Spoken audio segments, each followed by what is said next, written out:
Ladies and gentlemen, good morning. Welcome to the second segment of the Edge Malaysia Property Management Virtual Talk 2024, entitled How to Destroy Your Housing Property Value. Ominous. We are coming to you live from Common Ground in Kuala Lumpur, and we'd like to introduce our speakers who are also members of the judging panel of the Edge Malaysia Best Managed and Sustainable Property Awards. They are Mr. Chris Tan, who's founder and managing partner of Cher Associates, Mr. Anthony Leety, who's accredited architect, building inspector and trainer at the Architect Centre Sdn Bhd, and Yang Berbahagia Dato' Enki Tong, president of Reda Malaysia. And we are also introducing Ms. Au Fung Yee, who's the chief judge of the Edge Malaysia Best Managed and Sustainable Property Awards and editor emeritus of the Edge Malaysia. And last but certainly not least, Ms. Jackie Chan, member of the judging panel of the Edge Malaysia Best Managed and Sustainable Property Awards and editor of City and Country, the Edge Malaysia. We eagerly anticipate another day of enriching discussions and shared insights. We had a very enlightening day yesterday as well, and I'm sure this will continue on today.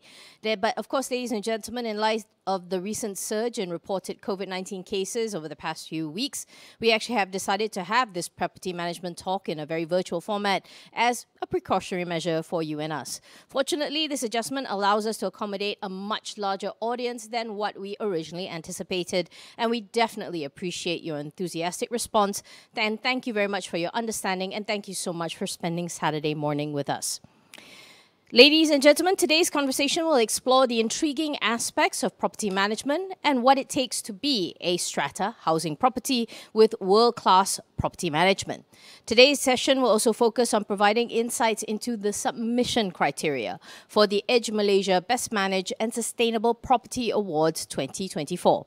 And just before we begin, please be informed that today's presentation slides will not be made available online. So take a snapshot if you wish. As we commence today's program, please allow me to invite the editor of City and Country, the Edge Malaysia, Ms. Jackie Chan, to present the opening note for the forum today. A very good morning to all. Welcome to the Edge Malaysia Property Management Virtual Talk. Today's discussion aims to highlight the significance of proper property maintenance and management and its profound impact. Beyond the routine upkeep of physical spaces, effective and preventive maintenance serve as a crucial investment, enriching the overall value of a building for the building owner and tenant alike. Throughout our conversation, we'll look into how proper property maintenance positively influences the well-being of the building, enhances owner satisfaction, and ensures a secure and comfortable environment for the tenants. We'll explore the diverse facets of property maintenance, embracing both the tangible and intangible elements. The primary objective of today's virtual talk is to share valuable insights and best practices. I trust that by the end of our session, you'll develop a deeper understanding of how strategic and consistent property management can be transformative. A special note of appreciation goes out to our main partner, Nippon Paint, for supporting us in championing excellence in property management over the years. To all of you joining us this morning, thank you for being a part of this enriching conversation. Here's to an insightful and productive session. Thank you. Thank you very much, Ms. Chan. Ladies and gentlemen, actually before we head into today's presentation, if you have any questions that you would like our speaker to address, kindly scan the QR code displayed on the screen to submit your questions. I think it's over there. Yeah, that's one. We will try to address as many of your questions as possible during the Q&A session later. And without further ado, let's begin with our first speaker of the morning. He is the founder and managing director of Cher Associates. For those last 20 years, he served as a practicing lawyer and established Cher Associates in 2003. He is also a very regular guest speaker for corporate, academic, and public events in Malaysia and overseas.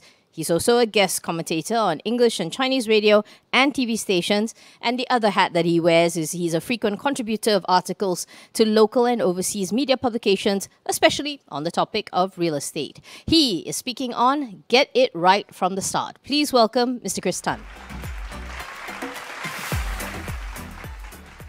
Hi, good morning everyone. Welcome to day 2 of the Property Management Virtual Talk 2024, organized by The Edge. And today's theme, nonetheless, is actually how to destroy your property value, right? It sounds very negative, but really, a lot of time as soon as we become a property owners, that's the day we start destroying our property value one way or another, right? So how to get it right from the start, right? So the key word here is actually from the start. The moment you have an intention to acquire a property, especially a strata property or the property that you're actually buying, so what exactly that you do have to do and how not to destroy your property value, of course. So here's a myth or a truth, I don't know, because this is what I was told when I'm growing up, especially. They say that property is a passive investment. Do nothing, as both inflation and cost of replacement will automatically increase the value. So therefore, enjoy the property for years, and then you can always sell it at a profit. So is that true, or is it really a myth? So my question to you, is that really that passive? Well, think again. So how do you then destroy your property value if do nothing is really what you do, being a passive investment? So precisely, how do you destroy your property value? Do nothing. It's the same thing, right? So it's not so passive after all, isn't it? Because being passive does not really mean that you really do nothing. You still have to do something about it. That's why the word is you are the property owner. It's all about ownership, right? So, but there's only so much I can do as an owner. Is that really? Let's see what you can do. Well, I can keep my property in tip-top conditions with my time, money, and effort. Yes, time, money, and effort. So it's something that you need to do to allocate your resources to take care of it. Contribute and participate in my strata community if really this is the strata property that you're buying, right? So all the timely payment of service charge, sinking fund, general meetings, and get involved as a committee, right? So if I turn it around, if it's a non-strata property, being owner of a property, what you really have to do is really to keep track of the conditions of all the equipment that is servicing you to make the property the best enjoyment possible, right? So again, keep track of the maintenance schedule, whether the time for replacement, any need for service is the same thing, right? And lastly, of course, on the softer part, you can be a good neighbor to influence everyone within the neighborhood to build a good neighborhood to attract a lot of good tenants, right? That then give good returns. So things like that. These are things that I can do, but there's only so much, right? But I cannot. What cannot you do? So number one, I can't change the location of my property. It's born like that. It's already there, right?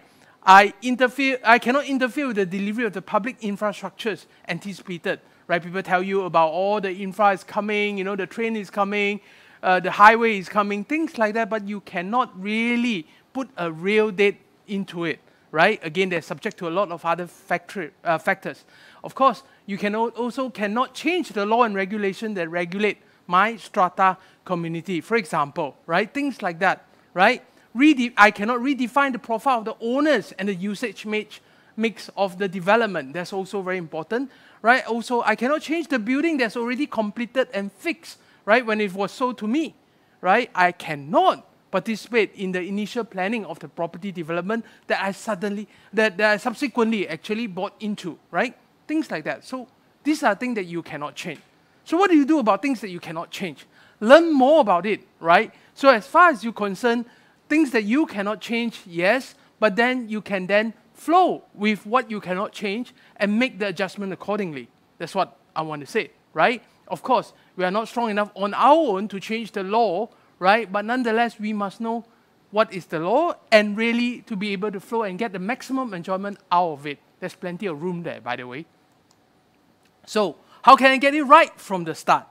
Now, for the property value creation and preservation concept that we've been talking about these 2 days, for all intended purposes, it's a matter of being sustainable. What does sustainable mean?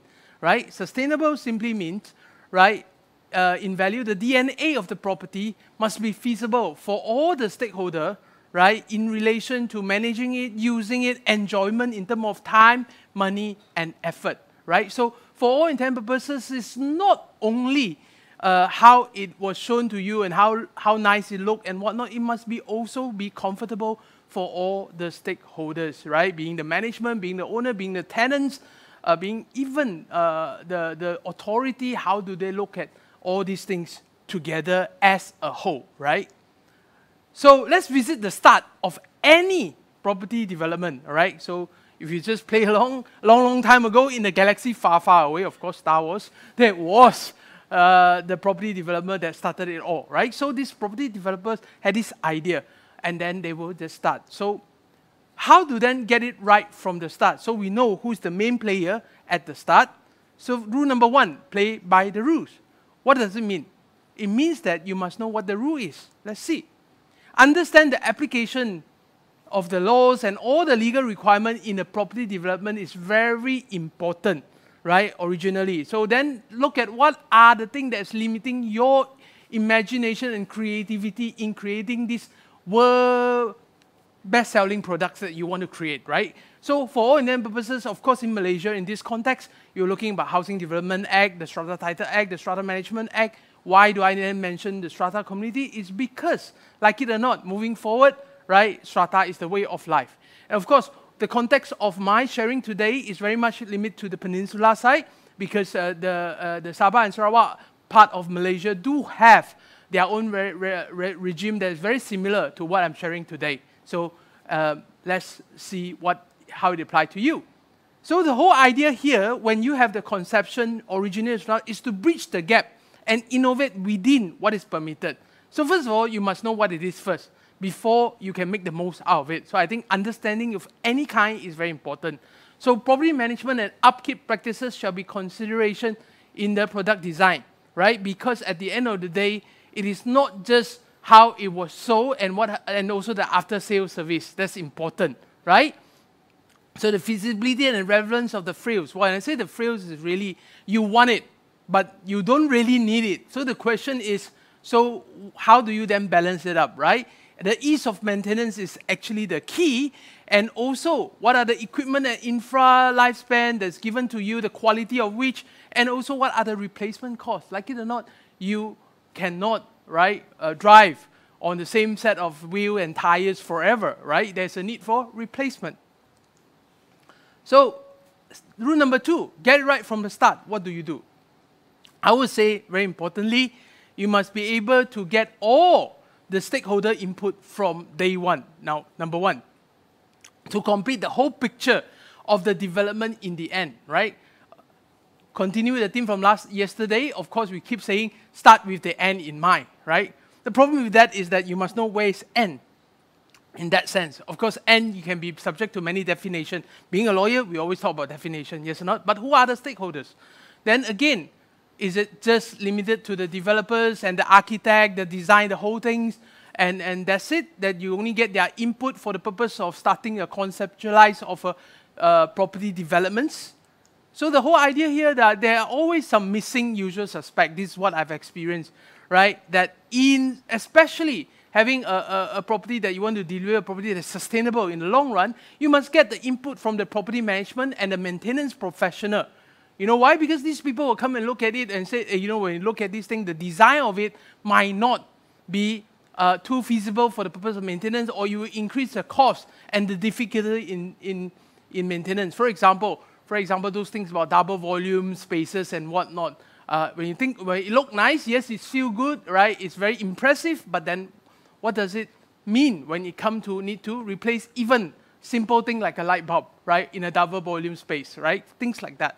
And of course, you must also get since the theme of these 2 days is all about protecting and preserving and creating and enhancing property value, then in the next question, you should actually get the input of the property valuers. So you say that as far as I'm concerned, when we do this, what are the key criteria when they value a property in one way or another? And then are we meeting those criteria? And of course, next we have also the building surveyor, responsible for the title application or even the strata compliance in that sense. Why is it the survey is very important? Because at the end of the day, we need to be able to step boundary, right? Because the boundary is very important. And here, it's key to note, it's not just the physical boundary, there's also the issue of usage boundary, right? Which I want to highlight because at the end of the day, it's the integration of these and the dynamism and the interaction between these multiple usage and the different owners that give value to your property, right? And of course, last but not least, is always missing is the lawyers. Normally, in any property development, they only get the lawyers when they decided they want to sell. We need to sign the SMP, right? So where's the lawyer? And then we need to do it, we need to close the sales. Now the question is, you should actually get them in, especially a lawyer that's familiar with the conception, regulatory compliance in the development, applicable authorities' approval of the process that enables sales, construction, enhancing the delivery of the property at the end of the day, and the post-delivery method is absolutely important, right? Things like formation of the management corporation, right, and that complete the entire property development circle. So the whole idea is not to get someone just to address a pain point, but to assess the entire big picture. So the big picture guy is very important. So once you get all these missing usual suspects that I've been proposing to you, then you get a complete picture of what a property development is all about and the property that require maintenance and also how to make it sustainable. So friendly reminder to all the property developer, right? Property development today especially is not just construction and sales only. There are more than that, right? I think I might want to put forward to say that, property development developers must also equip themselves with at least property management skill, right? That's important because a lot of the legal obligation, for example, in the formation of the MC, the formation of the joint management body in relation to strata community management, is actually fall on the shoulder of the property developer. They need to call for the first annual general meeting and then continue to hold hand of the owners until at the very, very end, right? And this time the end is the formation of the management corporation. So I think it's important for property developer to know that if you want to come out with a complete experience for your owners, you must first and foremost fulfill your legal obligation and learn what is required of you, right? So get it right from the start. Also, we have another rules in relation to rule number 3, like for example, invest in user education. This is also continuing from the theme that we have shared yesterday, right? It's a long process, right? In fact, start from day 1 of the journey. So the question, where is day 1 of the journey? I think day 1 of the journey is actually from the moment you actually implement the sales pitch to your potential buyer of the property, right? I think that's important to manage the expectation, to let them know what kind of product, right? I put it in a different context. Since I mentioned about wheels and cars and whatnot, let's think about it. Today, the way you sell an EV probably is very different from an ICE that you want to sell to them, right? So what's the difference? So the way of nature of operation is very much different. So if your products that's offered, the property that's being offered are something that are very new and very different, then you really have to walk them through what is it like and what will their experience be as the owner, what is expected of them, right? So if you do an industrial combustion engines vehicle, right, you talk about regular service and whatnot, but then if it is an EV, the requirement is very different, right? It's no longer how many miles, how many kilometers that you clock in, then you automatically have to put themselves, change engine oil, etc., right? So for all intent and purposes, it is different. And I might put it to you, every product is different. So how to get it from right, I will always say it's a case-to-case basis. But we do have a general framework. So as property are getting more sophisticated these days, it is worthwhile for the developer to consider things like this. So when I say sophistication, very simple. It started with just housing, yes? Property for residential purpose. Then of course, then we went beyond commercial usage, went beyond, then we do warehousing industry, then we talk about retail space, then we put it all together, right? From developing a horizontal township, now we are doing a vertical township, one stack on each other, right? Therefore, at the end of the day, the product is getting very different and the usage is very different. And the best thing is that you could have a purpose-built building, but then are you targeting the right user? Because the user might have a different idea. So that's why the meeting of expectation between the buyer and the seller is very important. Otherwise, you are not giving the right product to the right target audience, right? So at the end of the day, we must be able to adjust. To me, one of the key features to get it right from the start is how do you build in the flexibility in your product that's actually permitted under the law. I think that's important because at the end of the day, even as a judge, for example, when I go through all the entry for the award, I say I'm looking forward to see how actually an older property adapt to current circumstances, especially, the world after the entire lockdown scenario is very different from the world before. So what are the dynamism of the product? How do they evolve? And that evolution, is it permitted? And actually, how does it implemented? And how does it impact the owner and their enjoyment? So I think that's important, right? So like I said, property developer can consider owner's orientation program to familiarize themselves with the feature of the property to be delivered and what to do in the upkeep and maintenance, right? To the extent that I even suggest that perhaps there should be even a sample, right, general meetings agenda that it be circulated to all the owner in relation to property management. Right, for example, reminding them that in the 5th year you should consider this, or the 10th year you should consider something else, and it must be something that you must be allocated.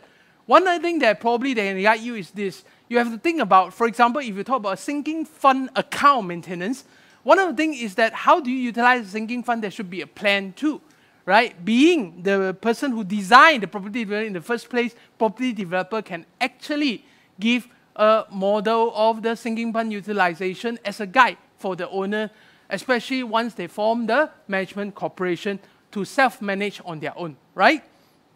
A user manual to the owners. Like, for example, that's very important. You buy even a microwave oven these days, you got a manual, right? But the question is that how come when you buy a property, you don't receive a manual properly, correct? To tell you how do you use the property. Because we thought that just because it's a property or it's a house, that you naturally know what to do with it, right? So the idea is not really the case. The sophistication of the products today require you to actually address this issue. That's why you can see on the screen now, you can see the Strata OMG 2.0. It's called Owner Manual and Guidebook. So that's the publication that we have produced before. For the idea is to guide Strata owner, at least you have an operation manual in your hand to live and maximize your enjoyment in the Strata community. All right? So again, there could be other things they can do is what about a system to track, to guide, to monitor and remind the owners on the need to regular maintenance and upkeep of the property so delivered to you that you have so acquired. So the key point here is like that. There's a lot of technology we can leverage this day. There's a lot of apps, yes or not? You have apps that remind you to run every day, remind you what to eat, not to eat, your medication and whatnot. Why don't you even have an app that actually telling you when to do the rightful thing as far as your property is concerned, right? And then all the property maintenance schedule is actually unique to you. So you have to put in your input too. So that's very important for you to address. So another rule is about get it right from the start. So for all intents and purposes, for the property buyer. Now here's what you need to do. I will say that, a process of selling and buying and investing, you have the investor and the investee, things like that. You always remember one thing, it's a two-way traffic. Somebody's selling, somebody's buying, yes or not? Right? So because of that, you as a property buyer do have a responsibility too. It's not isolation, it's all the issue of the buyers. They didn't get it right, they didn't address it properly. So before you commit to the purchase, what would be my advice to get it right from the start for you as a property buyer? Well, let's see. Consider the list, this list of perspective for value creation, preservation, right? And even enhancement for the identified subject property. Ask yourself, what are the features of the property that you are buying? What's the relevance to the community? It's important because I always say this thing, when you buy a property, because we never live alone, right? And because of that, you really have neighbors and whatnot. So what are these features? Is it really useful for the community, right? What are the ongoing costs? Have you considered that? How much is it to maintain it? Would there be adjustment of cost? So for example, if I go back to the metaphor of a car, you buy a car not only just for the car, because you still have to put fuel into it, yes, to constantly run. And number two, you are required to do service. And also, you need to really attend to all the details to ensure you have a safe ride. Yeah?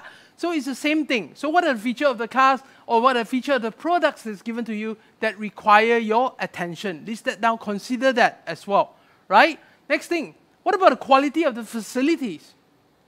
Because the quality of facility is very important, right? A lot of time we just say that, okay, fine, this thing come with a gym, come with a swimming pool, come with everything that you want, right? But you never actually ask, oh, what was the equipment used there, correct? What was the pump used for the swimming pool, things like that. You say it's highly technical, but then you should actually pay attention because at the end of the day, this is where there is a feature with no spec.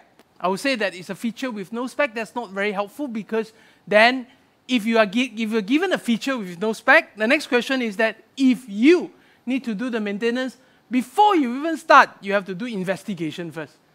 Correct? So you're not very ready and it's not really helpful for you moving forward. Right? Next one, financial sustainability. Right? So again, to ensure your enjoyment of the property is not just the price you pay for it. Correct? It's also the cost that you need to invest, the time, remember, and the money and the resources that you have put aside for it. So what is that? Is it sustainable to you for your enjoyment, for your expected enjoyment? For a start, property buyer, you have to understand, right? To make the most out of your property, you also need to adjust your expectation. What is it like? Correct? And last but not least, of course, security. What are the feature, or measure that is in place to ensure your peaceful occupation of the property? That's also important. Security is a key, right? We always say these days. So, for example, are you going into a gated, guarded community? Are you going into the strata community with a guard house with security service? Yes or not? So all these actually come at a price. Yes? Are you going into the gated, guarded community that's actually not regulated or is it regulated? There's actually two types too. So for all intent and purposes, you must work out how to do this and how do you continue manage that whole thing, the expectation, the structure of it. What do you need to do to keep the place safe in relation to that? So I think these are worthwhile considering before you commit to a purchase. Next is about community engagement. So because other than the hardware, there's also the software element that enhance the value of your property, right? And most of the time, the disputes start with the software rather than the hardware, right? You know why? Because it's the human interaction that's harder to regulate. So again, is there any things that you can see that, how we tie everyone together, right? For example, in a strata situation, right, other than the general meetings and whatnot, what other community engagement, right? Make it relevant. It's not just the rah-rah of, having Raya gathering, Chinese New Year gathering, festive gathering, things like that, right? But beyond that, is there anything constructive to plan, to move forward, to let everyone feel at home and take ownership of the entire property development? I think that's important, right? That's something that we need to look at. Another thing is like also development's values track record. That's important because we need to know before you buy in, let's look at it. Similar property or the same property, if it is actually a sub-sale situation, what is the trend of its actually value appreciation in the past? How is it helpful? Look at the yield. Look at the tenant, how much people are willing to pay the rental. Things like that you should consider. You know why? Because at the end of the day, you can balance what is your potential income to your cost. Then that's what it means by financial health check, right? And also, if you are in the strata development, then also look at their general meetings, look at their account and see whether it is underfunded or overfunded one way or another, right? And also, credibility and credential of the appointed property manager, that's important, especially for strata management, right? We must know whether they have a track record or not, right? If all you need to do is just look at the BMSPA, that's the building, the best managed property award that we are organizing, there's plenty of winners. Look at who are the managers at the point, because at the end of the day, their credential is there, right? And look at whether the property that you are in, right, is it of similar nature that actually use the help and also the value enhancement from these professionals. So things like that is very important, right? Look at the maintenance. Friendliness of the design, planning of the property, include also common property. Now, this is a very common issue for a lot of property buyer. You only look at your own unit, right? At best, look at your own car park, your so-called accessory parcel, right? But what about the other thing? How many of you really walk through and take a look at the clubhouse, take a look at the swimming pool, take a look at the gym before you commit to the purchase? Because let's put it this way, your enjoyment of the property is more than just your own unit, which is the same thing if you are not buying a non-strata one. Have you walked around to the neighborhood and see whether, how is it the upkeep and whether everything is in order? So I think it's very important that you must understand these are the criteria for you to go through. So one good news for you, whatever I've shared with you actually is a criteria that we judge in relation to the Best Managed Property and Sustainable Property Award here. So one of the things is that going through that is a good audit, for example. So even for that matter, if you are in the property project that's similar to meet all these things, it's good to actually test it out amongst your peers and see how good you are performing.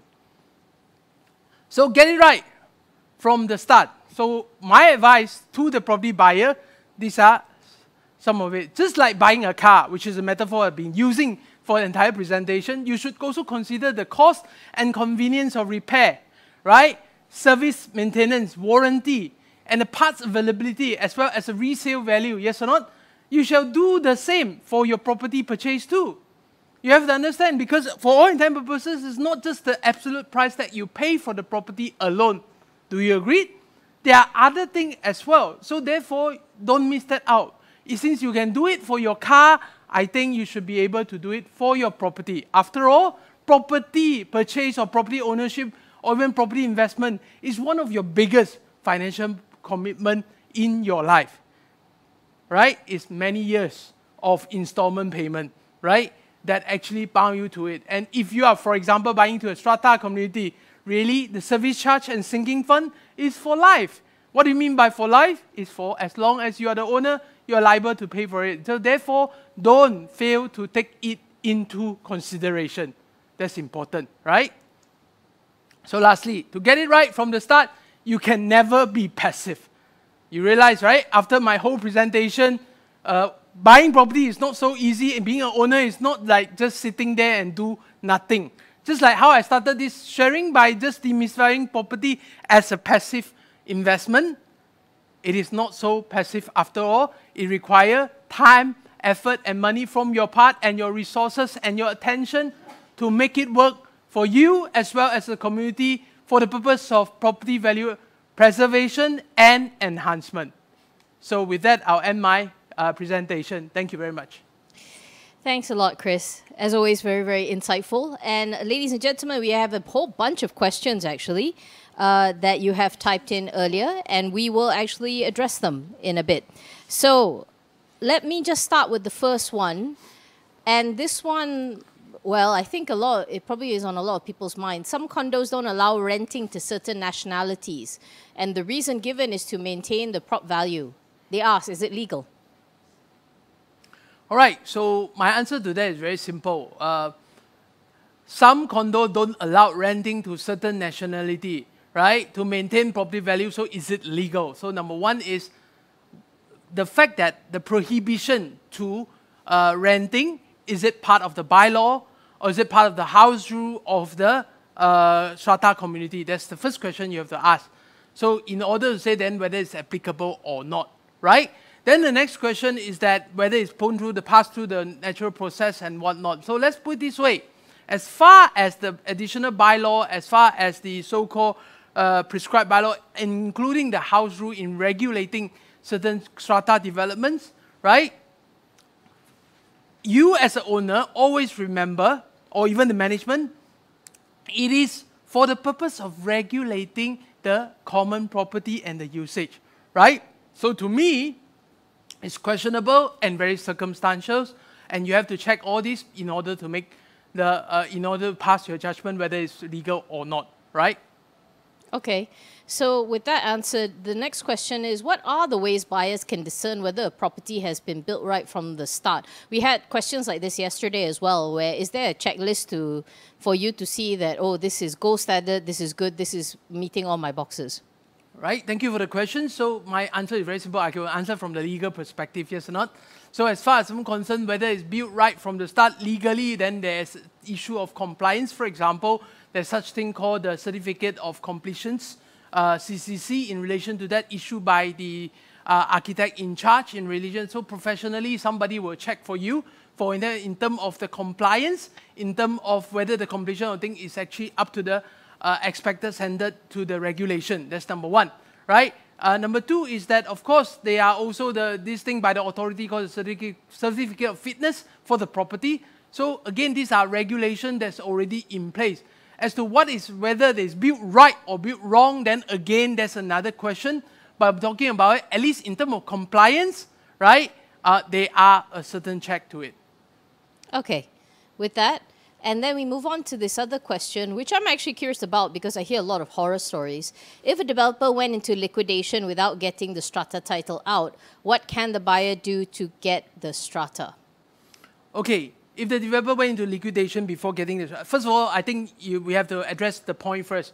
Who is responsible to get the strata title? So the answer is the housing developer. So that's number one. That's the job. That's the legal obligation of the property developer to apply and get the strata title issued. Now, in the event, if the developer went into liquidation, right? So then how can you again get the strata title?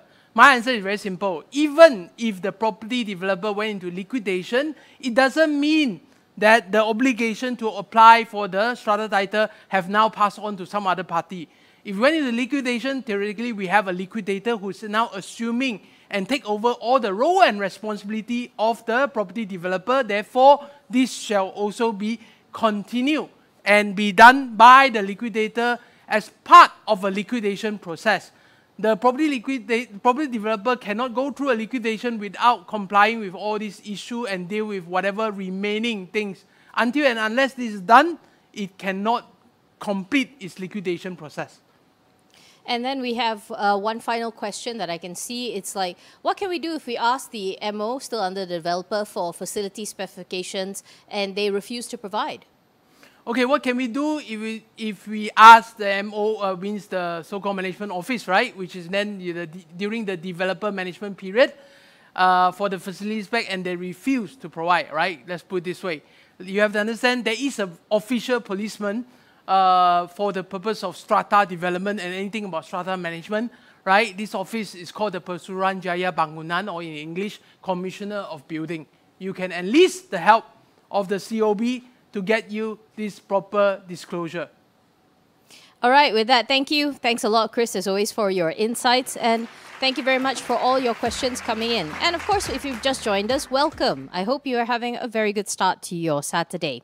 We are moving on to our next speaker this morning.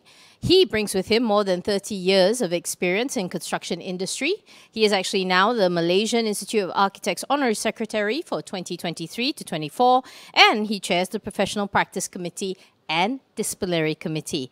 Also, Group Chief Operating Officer and Transformation Officer at Bina Puri Holdings Berhad. Ladies and gentlemen, I now invite Mr. Anthony Lee T, who is an accredited architect, building inspector and trainer at Architect Centre. And a gentle reminder again, if you have any questions, the QR code's right there, and you can scan it and type in your questions, and he'll try to accommodate as many as you can at the end of his session.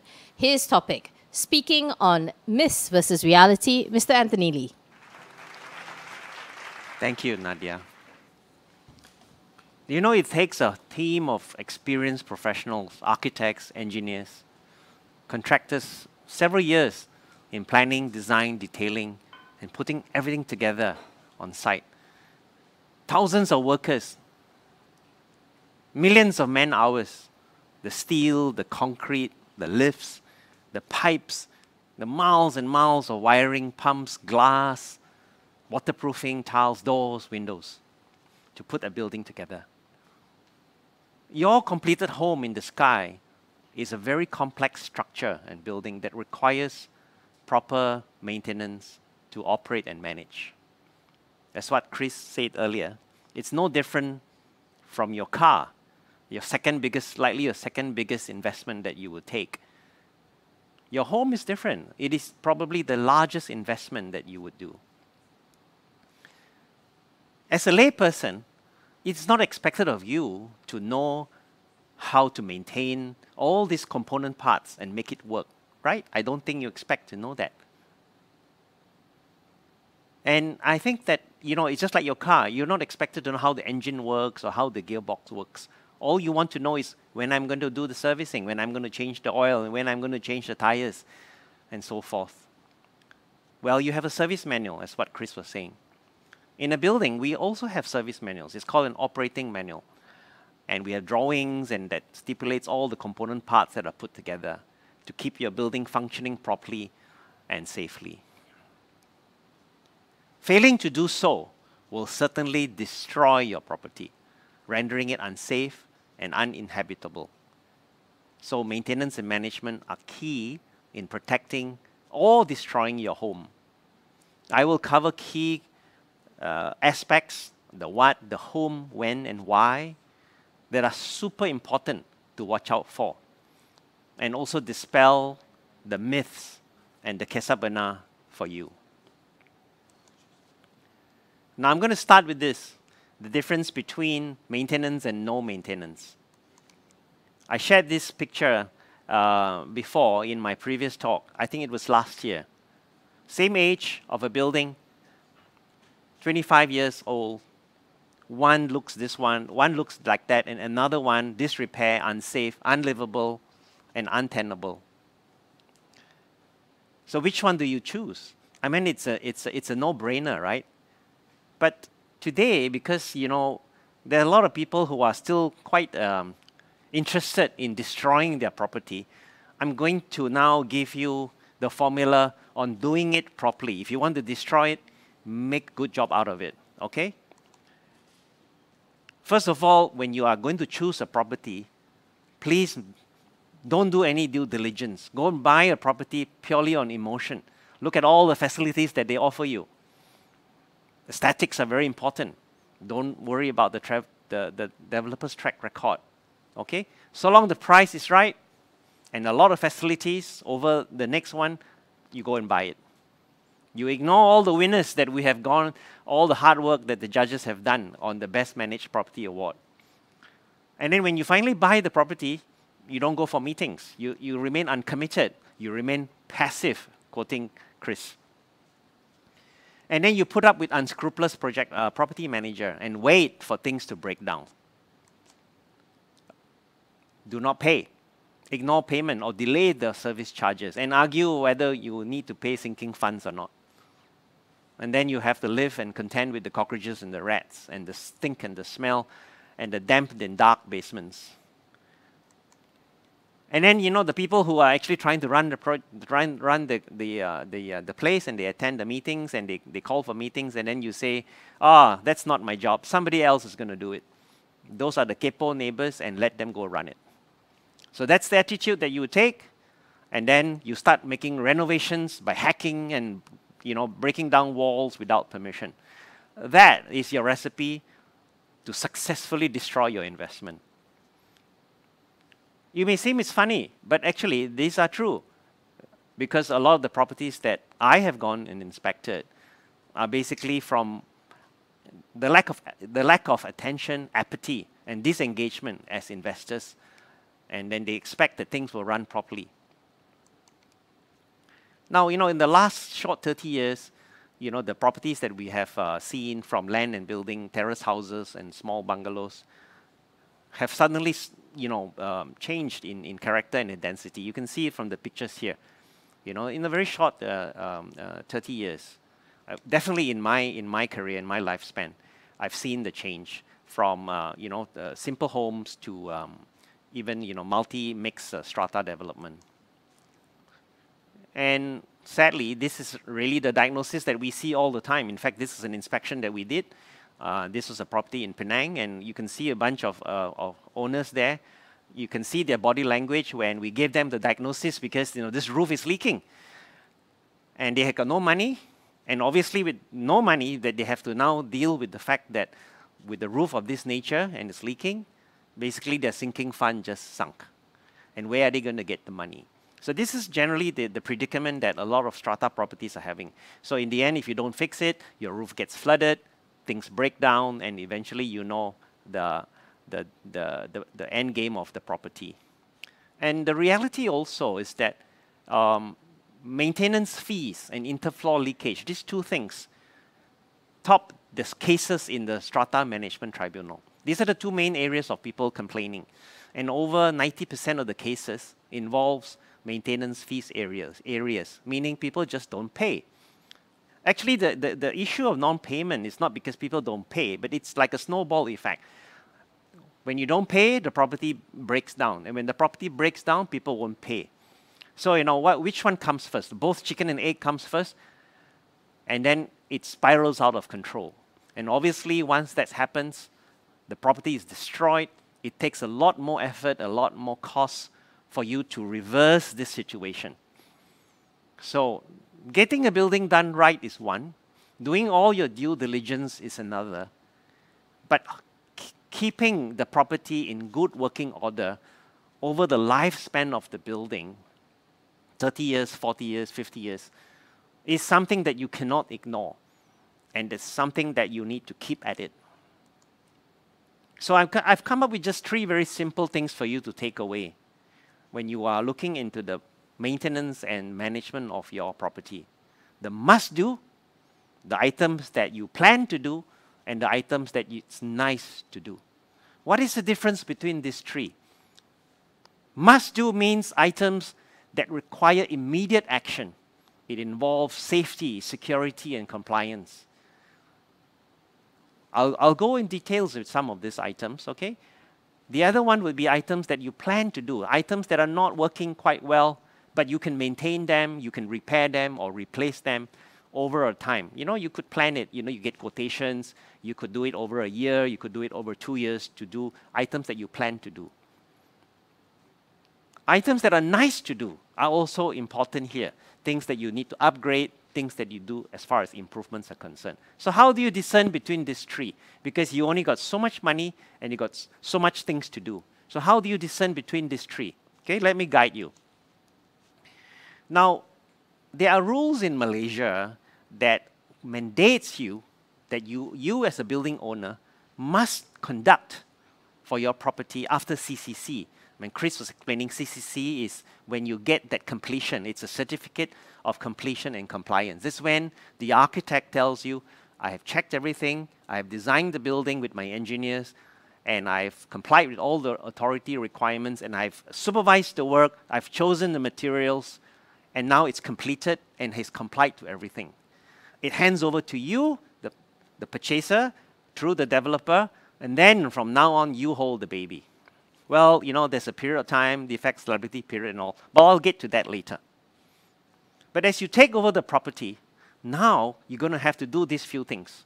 You got to make sure that when the building gets to about 10 years old, you got to get an inspection done for the building structure by an engineer. Why is this so? Obviously, you know, building structure is the most important thing in your building. You got to make sure that whether there are issues to do with cracks and whether there's any failures or maybe somebody has done some changes to the buildings and so forth. Then, of course, everybody knows about lifts and escalators. You know, you heard of all the horror stories about lifts plunging down and killing people. You know, I'm sure you have heard about that happened not too long ago. It needs to be inspected every 15 months. We call it the CF inspection every 15 months. So every 15 months, somebody must come around and do all the proper inspections. The authorities will come and then they will give you a fresh certificate. You can see this stuck on the lifts within the inside of lifts. And the gas pipelines. You know, today a lot of properties have gas that are supplied by a tank and they run pipes and into your kitchens. So those pipes need to be inspected once every 3 years.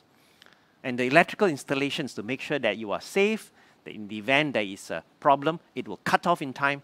That has to be done every 2 years. And finally, and not last but not least, is the fire certificate. You need to make sure that the building needs to have a yearly fire certificate. Of pure residential building does not need this. But if you live within a mixed strata, there is a likelihood that you will require a yearly fire certificate. So these are mandated. You cannot change the rules. These are clear that you must do them. But in Malaysia, there are other items that are not mandated, but we recommend this. The slopes, of course, right? You want to make sure that the slopes and the retaining walls are in good order. You've also seen that lately there's been issues, especially end of the year, where slope starts to give problems. Sewage pipes and water pipes. They don't have a proper inspections for that. You've seen my photographs yesterday. You will probably see a lot more in your lifetime. Internal gas fittings. That means although the gas lines are done, but the fittings are not inspected. And there are no gas detection meters for leaks and so forth. And finally, overall safety inspection of the property are not mandated as well. But we recommend them. So again, you'll be wondering, there are things that you must do and things that you don't do. You shouldn't discern between these two. All of these are items that will help to preserve your property and your lives. Now, this is a fire certificate. It's valid for 1 year. Fact that many people don't renew them because they cannot renew them either because the buildings break down, the fire equipment break down, and they can't do the renewal. Okay? Fiction, without the fiction is this. The myth is this. When I get my fire certificate, my building is safe. And that's not true as well. Just because you got a fire certificate, if your equipment is not in good working order, it is as good as tearing up that fire certificate. And every year, we all know, I'm sad to share these statistics. A lot of people perish in Malaysia and properties are destroyed. And these are not my numbers. These are from Jabatan Bomba. We all heard Mother's Day many years ago. There was a property in KL that had a gas leak. And when the tenant came in, he switched on the light. And I think due to that light switching on, there was probably an electrical spark. It triggered and exploded the whole apartment. Obviously, he died. And the explosion basically destroyed the whole unit, destroyed many parts of that building, including the neighboring building. So I'll just show it to you what a little gas leak can do as far as damaging and destroying your property and yourself. This is actually a picture of an apartment that my wife used to own. And this is in KL. Now, it looks like a very ordinary kitchen, and it has a gas line in it. So the centralized gas line that's regulated by Suruhan Tenaga is that yellow dot. So those lines needs to be inspected all the way to the gas tanks. However, the last mile connection, the one in red, that's not regulated. And that was the one that was suspected in many cases of gas having leaks. And who does those installations, the last mile? It's normally a kitchen contractor. So those are the parts that you need to be mindful of. And there's really no gas leak detector. It's not regulated. And do you know the difference between natural gas and LPG? One floats and one sinks. They're different. So the types of gas meter that are used for homes and properties also need to be able to be the right meter for the types of gas that is used for your property. We all talk about lifts. So regular lift inspections and proactive lift inspections are important. I highlight you the picture on the right-hand side where there's water sitting in the lifts, and that's not the swimming pool. That is actually below the lifts. You can see that they have to put a little scooper there to scoop up the water once every few other days. Now imagine somebody having to do that, working in damp conditions with wiring and equipment. Not only is it unsafe for you and for your staff, but the equipment breaks down a lot faster in this kind of situations. Slopes and retaining walls and substructure. So these are pictures of actual inspections that we've done that you need to know. You need to address these issues before it becomes more expensive to fix. Structural inspections. And I think I shared this also yesterday, but this one is for strata. For a typical 180 unit strata apartments, you can see all the M&E equipment there. 1,144 pieces of equipment. And that's not including the pipelines and the wiring and all the other equipment in the property. This is just a common area. So this needs a lot of attention, and you can't manage it on your own. You need to get the specialists. You need to get people who know what they are doing. Therein comes a competent professional property manager. We've seen this many times. To me, sometimes you don't know to laugh or to know to cry, because that ledge there is sitting in the sky. How do you jump down to do the maintenance? And it's flooded. Okay, so these are issues that will then prevent you from doing your job as the owner, to be proactive in doing the maintenance of the building when you get conditions that were designed and built in this manner. Can you see how unsafe for you to even access the air conditioning? How do you get there? Do you climb through the window, or do you climb up You come down.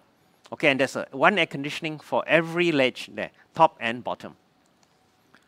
Okay, so in the end, you're going to have to train your Spider-Man or whatever else to do aircon maintenance. Very unsafe.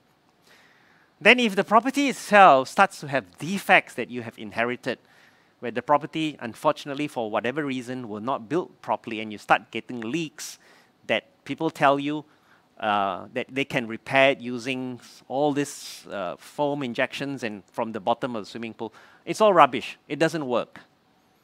Then the argument starts to come whether it's within the defect liability period that you should be obliged to get it fixed, or do I rely on the warranties?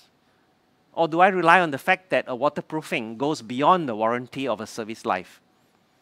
Or is it something of a life cycle maintenance? Or is it a latent defect? So there's so many interpretations out there and so many people telling myths and lies out there about their obligations. But sadly today, the reality of it is that these are now being argued in court and in many disputes platforms about the obligations of parties when issues of leaks that cannot be fixed arise in court. I'll give you an example about a property that started relying on PU grouting because there's leaks there. So in 2012, I went to this property and it was already leaking. So they put a little pan there to catch the water. You can see the drip pan. In 2012, you can see the leaks happening there with all the yellow bits. But I went back in 2018, which was a few years later. They started to inject a little more because the leaks kept coming down. And over the years, the leaks just kept on moving and moving and moving. But the leaks constant to be there. Okay, so the only way for one to actually repair and fix these issues is to hack out everything from the top. Literally, you have to demolish everything at the top. You have to destroy a destroyed property so that you can then make it right again. But sometimes, can you afford it? Can you afford the kind of trouble and the money that it requires for you to fix serious problems like this? So these are actual photographs of that swimming pool, that the issues that you see below that. It takes millions of dollars to fix this swimming pool and literally a year of disruption where this place will have no swimming pool and facilities. So these are the true realities of how it is when you maintain a property or you don't maintain a property or you buy into a defective property. Now, simpler issues, facades. We all know that, properties get old, properties get dilapidated. This is very typical for most of us, right? In Kuala Lumpur. You see properties with dampness, with efflorescence, the paint is in this kind of condition, the rust on the facade, the windows are in this condition. Repainting does wonders. Just a slap or coat of paint really protects the external of the facade, makes it clean, and if you do a proper job, your property becomes a lot nicer. And people actually find a lot of benefit just from repainting. So this is a project that I'm currently doing. You can see that the process of repainting is very important. I think The Age did write a very good article in December.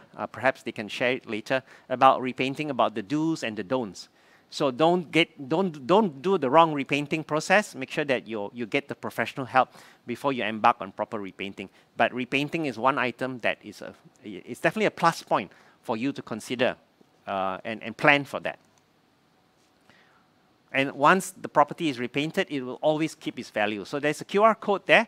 I'm going to leave this slide on for a while to let you scan. You can watch this video about what the do's and the don'ts about repainting. Now, lastly, we always encourage property managers and building owners to be aware about what, when, whom, and why you should do maintenance. So we conduct building inspection training courses. And we've been doing this over the last 15 years. We have basically had thousands of people come through our doors, and the training sessions are actually conducted over 2 days, and then we actually visit properties and see the conditions of what to expect and what you can do, and the proactive steps you can do, the right people that can assist you in managing and maintaining your property. These are some of the samples of the training series that we've been doing over the last year. We kept adding and adding into this. We all started with a very few modules. Basically, I have now over 100 modules to share about the items that you can do. Now, in protecting your investment or destroying your investment, these are the 8 items that I have summarized. So in closing, I think this is regurgitating what we've been saying over the last 2 days. Maintenance, M&E, cleanliness, indoor air quality. Proper administration procedures and transparency of accounts. Make sure that the procedures of collection of your service charges and the way the defaulters and the debtors are dealt with. Financial sustainability is actually the underlying word here. Making sure that what you collect and what you spend is well within the budget. Security, safety, community engagements, and so forth. And then finally, all of this getting it right, enjoying the yields and the harmonious environment in your property. And lastly, due to what we've been experiencing over the last few years, crisis management and preparedness. In fact, I think we will be dealing with this probably in the panel discussions, that we will dive deeper into these aspects of the criteria, because these form very much the judging criteria for the Best Managed Property Award. So in closing, is your property deserving of this award? Or is your property going to become the wooden spoon award? Or how the Edge always say, the turkey property of the year, when you have totally destroyed your property?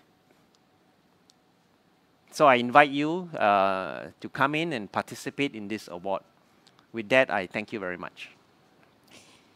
Thanks a lot, Anthony. We will now move on to Q&A. We've got a couple as well. The first question actually interests me, considering what we've been talking about the past couple of days. How many facilities is too many facilities? And how do you find out the cost of maintaining them in the long run? Basically, do you need the swimming pool, court, herb garden, etc., etc.? I mean, what do you feel? Well, that's a very, very loaded question. To my mind, I always say that if you buy into an emotion, if you buy into something that you feel you like rather than what you need, perhaps then you might be able to assess where this number comes in. Now, we've visited properties that have got many facilities, but because it's been run correctly from the beginning, it was built right from the beginning, people enjoy all of those facilities. It's really the situation where you have enough people who are going to subscribe in paying and to maintain these properties congruent to the nature and the type of facilities. Some facilities require less maintenance, less money. Some facilities require a lot of money and a lot of care. So I think it's important really for one to ask the questions before you sign the dotted line, and dive deep into the issues about what kind of facilities there are and how much it actually costs to run and maintain those things. If you're buying into a new property, you could probably ask that from the property developer. But if you're buying into a sub-sale, it's important for you to probably speak to the property manager or to speak to the members of the committee about these issues. There's this question also about who actually regulates building inspectors. How do you choose a professional one? Currently now, the building inspectors, if you are a building surveyor who are doing building inspections, there are no board that regulates. There's no regulatory board. Currently now, unless you're a professional, then your respective board will regulate what you do as a professional. So currently the boards that exist that would be the Lembaga Architect, which is the Board of Architects and the Board of Engineers and the Board of Surveyors. But currently now, as far as if you're a building inspector with a building surveyor's background, currently now there's no board that regulates them. Okay. Then, sort of leading on from that, who is actually responsible for things like interfloor leakage? Is it the owner, the MO, or the developer? Yeah, I shared a slide yesterday. You know, I did a slide yesterday. I didn't put it up again today. I'm not sure whether the person who asked this question was present yesterday. Now, it depends where the leak is emanating from. Supposing it's coming from a common property and it's leaking into a house. For example, the penthouse roof. So that's probably the roof above the penthouse is a common area and it's leaking down into the penthouse. You would just from the from prima facie wise say, look, the leak is coming from the top, common property. So therefore, whoever is in ownership of the common property, in this case, it would be the MC, then they would be responsible to address the leaks coming down into a private property. But if it is emanating from a private strata and it's leaking into, say, not a common area, then it will be in reverse. The person who owns and manages that property. So the interfloor leaks may even go sideways. You know, it may go out to the facade. So in that sense, then if it's coming from the bathroom, then the bathroom needs to be fixed. If not, the waters will continue to go to the walls on the outside. So I hope that answers this question. Actually, following on from that, there's this question about how does one identify water pipes as yours and which are the common pipes? Is it labeled? I think this is quite an easy thing. Whether it is when they say pipes, in this case water pipes, you got a pipe that's running from the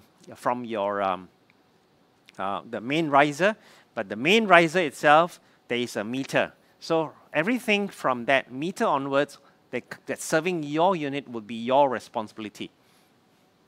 And with that, thanks a lot, Anthony. Thanks so much for the insights, as always. And actually, thanks very much for the questions that came in and for everybody's participation.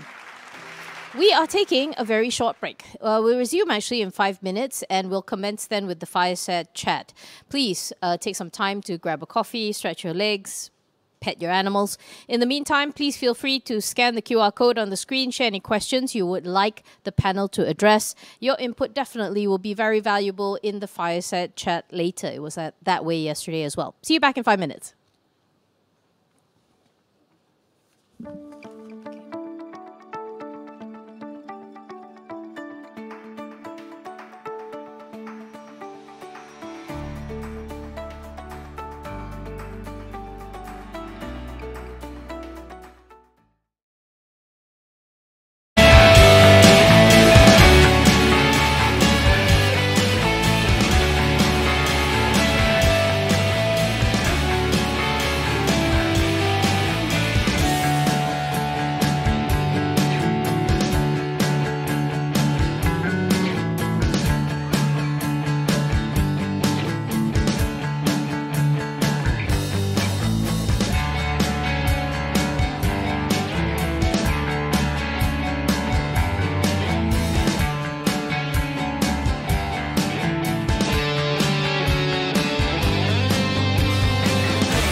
Welcome back, ladies and gentlemen, to the Edge Malaysia Property Management Virtual Talk 2024, How to Destroy Your Housing Property Value. Without much further ado, please join me in welcoming the distinguished members of the judging panel of the Edge Malaysia Best Managed and Sustainable Property Awards. There is Yang Berbahagia Dato' N.K. Tong, who's president of REDA Malaysia. And coming back on your screens are distinguished speakers Chris and Anthony, accompanied by the moderator for this session, Ms. Au Hyung Yi, the chief judge of the Edge Malaysia Best Managed and Sustainable Property Awards and editor emeritus of the Edge Malaysia. Today's topic, beauty is only skin deep. Ms. Au, over to you. Hello, very good morning to everybody. Thank you for joining us on a Saturday morning. We are diving into the fireside chat, and this session is going to be insightful. I promise you that, so please stay tuned, right? Just to recap, my name is Feng Yi, and I'm your moderator for this session. And in fact, this is the second one that we're having in this series under the auspices of the Edge Property Management Virtual Talk 2024, which started yesterday.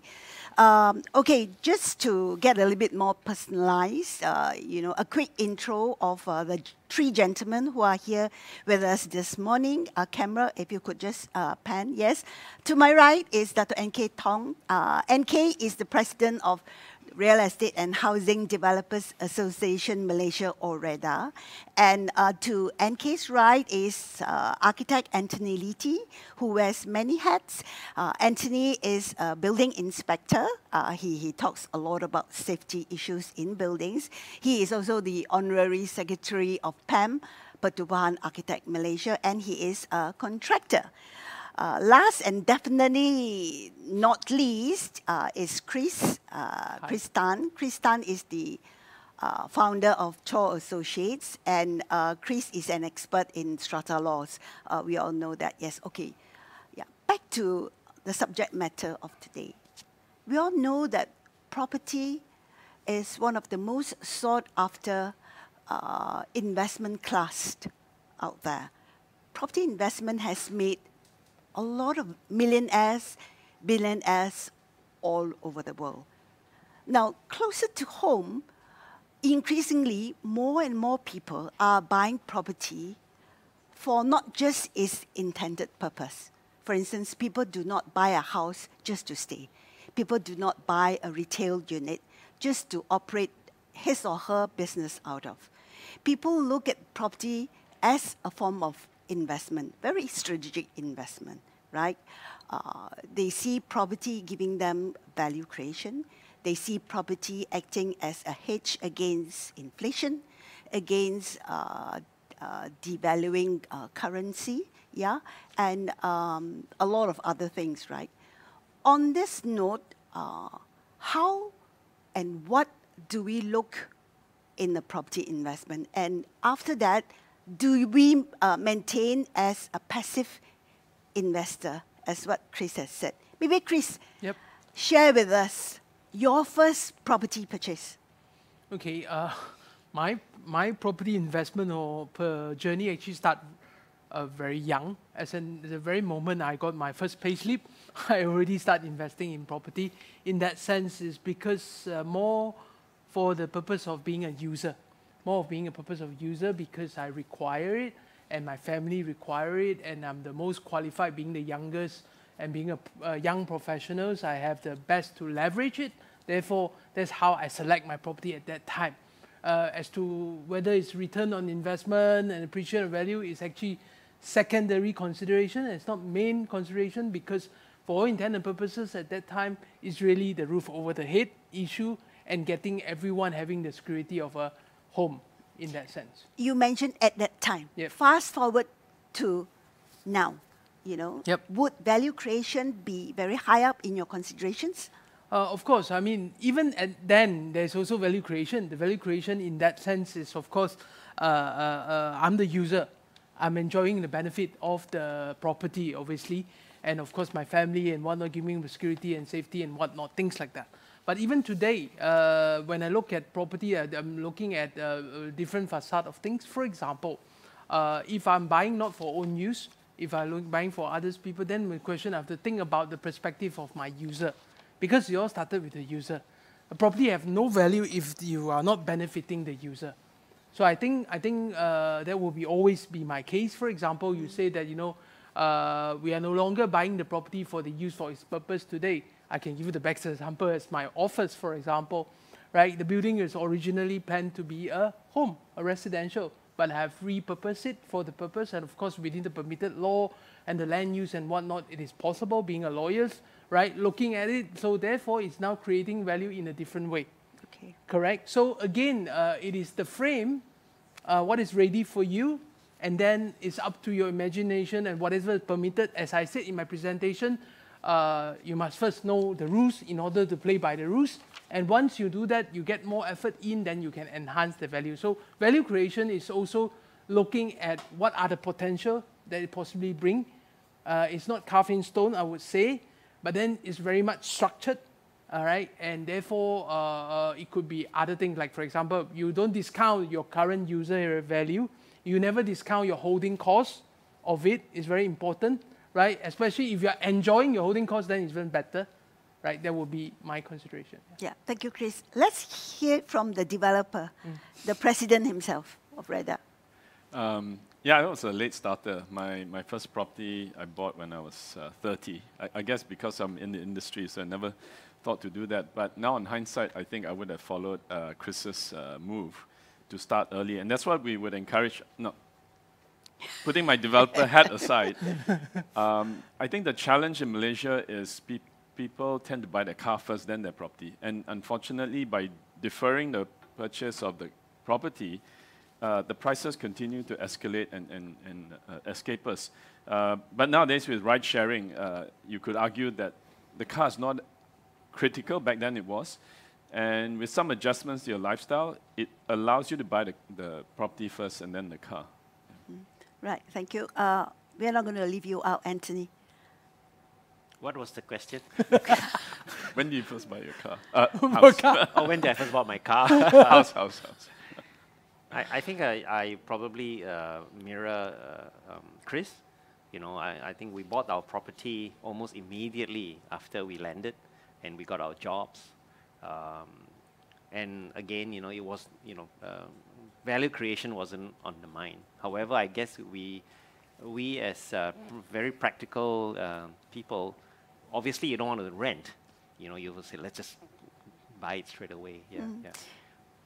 So I'm confident that your views would have changed after you've joined us as a judge on the Best Managed and Sustainable Property Awards, right? Because it's all about... Back then, those early years, we didn't really have a lot of choice as far as strata. There weren't many strata properties. In fact, there was hardly any, and they were fairly, sparse. So I think by the time we got further on in our careers, in our lives, then obviously it all came about. I think you're probably one of those that put in quite a few yourself. So I think the choices were quite different. Sure. Okay, let's talk a little bit more about destroying your housing property value. And, the subject that, beauty is only skin deep, right? Let's start with something that's quite close to, very close to the heart of many, pets.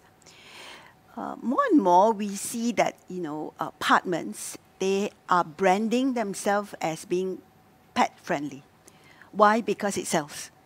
Why? Because developers need a new marketing narrative to go out to the market. You need something new, something fresh. And, being pet-friendly seems to be pretty much in vogue these days, right? Chris, from the legal perspective, what are your views? Actually, let's put it this way. Even when you mentioned about pets friendly, right? My question is, what is a pet, right? Because I think legally, everything is about definition, right? Pets include fish, ornamental fish. If you have an aquarium in your apartment unit, does it consider pets as well? Because is it got to do with must it be a dog or cats, in relation to that? So I think, at the end of the day, that's subject to interpretation. So I'm thinking that's one question, right? And the other thing is that obviously, first and foremost, even when you can even promote it to be pets friendly, legally you have to look at the local authority regulation in relation to that. And different local authority have different rules in relation to that. Generally, I can give you for KL, for example, Kuala Lumpur, a high rise, right, is very restrictive to have pets, right? You cannot have pets more than of certain building of certain stories, right? So there could be special permission you probably required if the developers want to promote it and whatnot. If really you want it to happen as an owner, my advice is really go and examine this part if pets means a lot for you, and really that's the reason why you buy in the first place. Make sure you really do enough due diligence and not just based on representation. And another thing is the dynamism of the thing can change.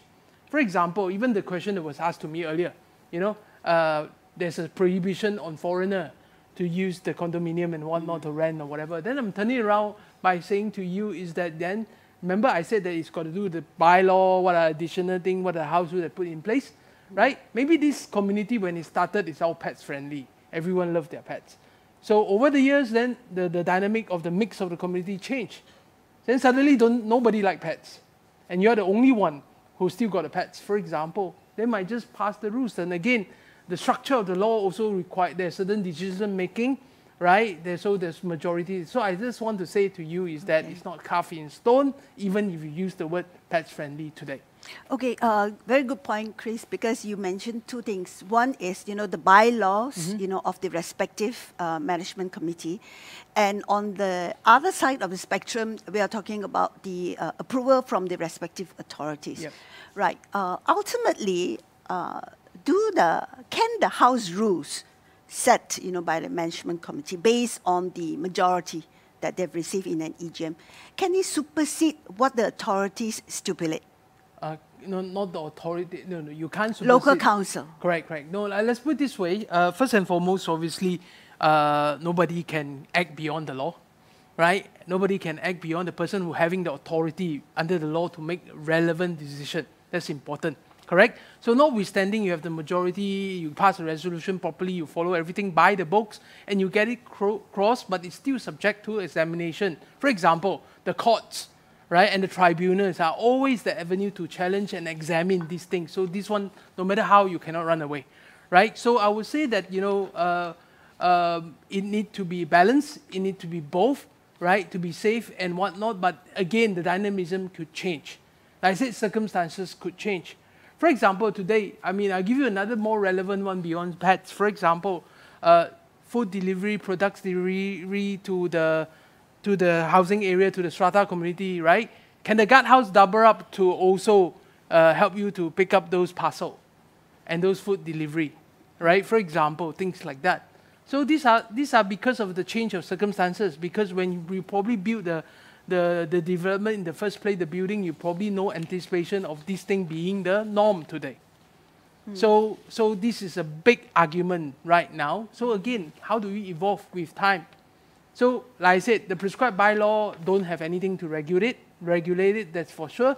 But you can have additional bylaw, right? Then you probably have to assign certain area of the common property for this purpose and assign manpower even. That means cost. Right? So again, this got to do with the will of the community. What if this community never actually pick up, never order parcel to these things, therefore you might just been overruled.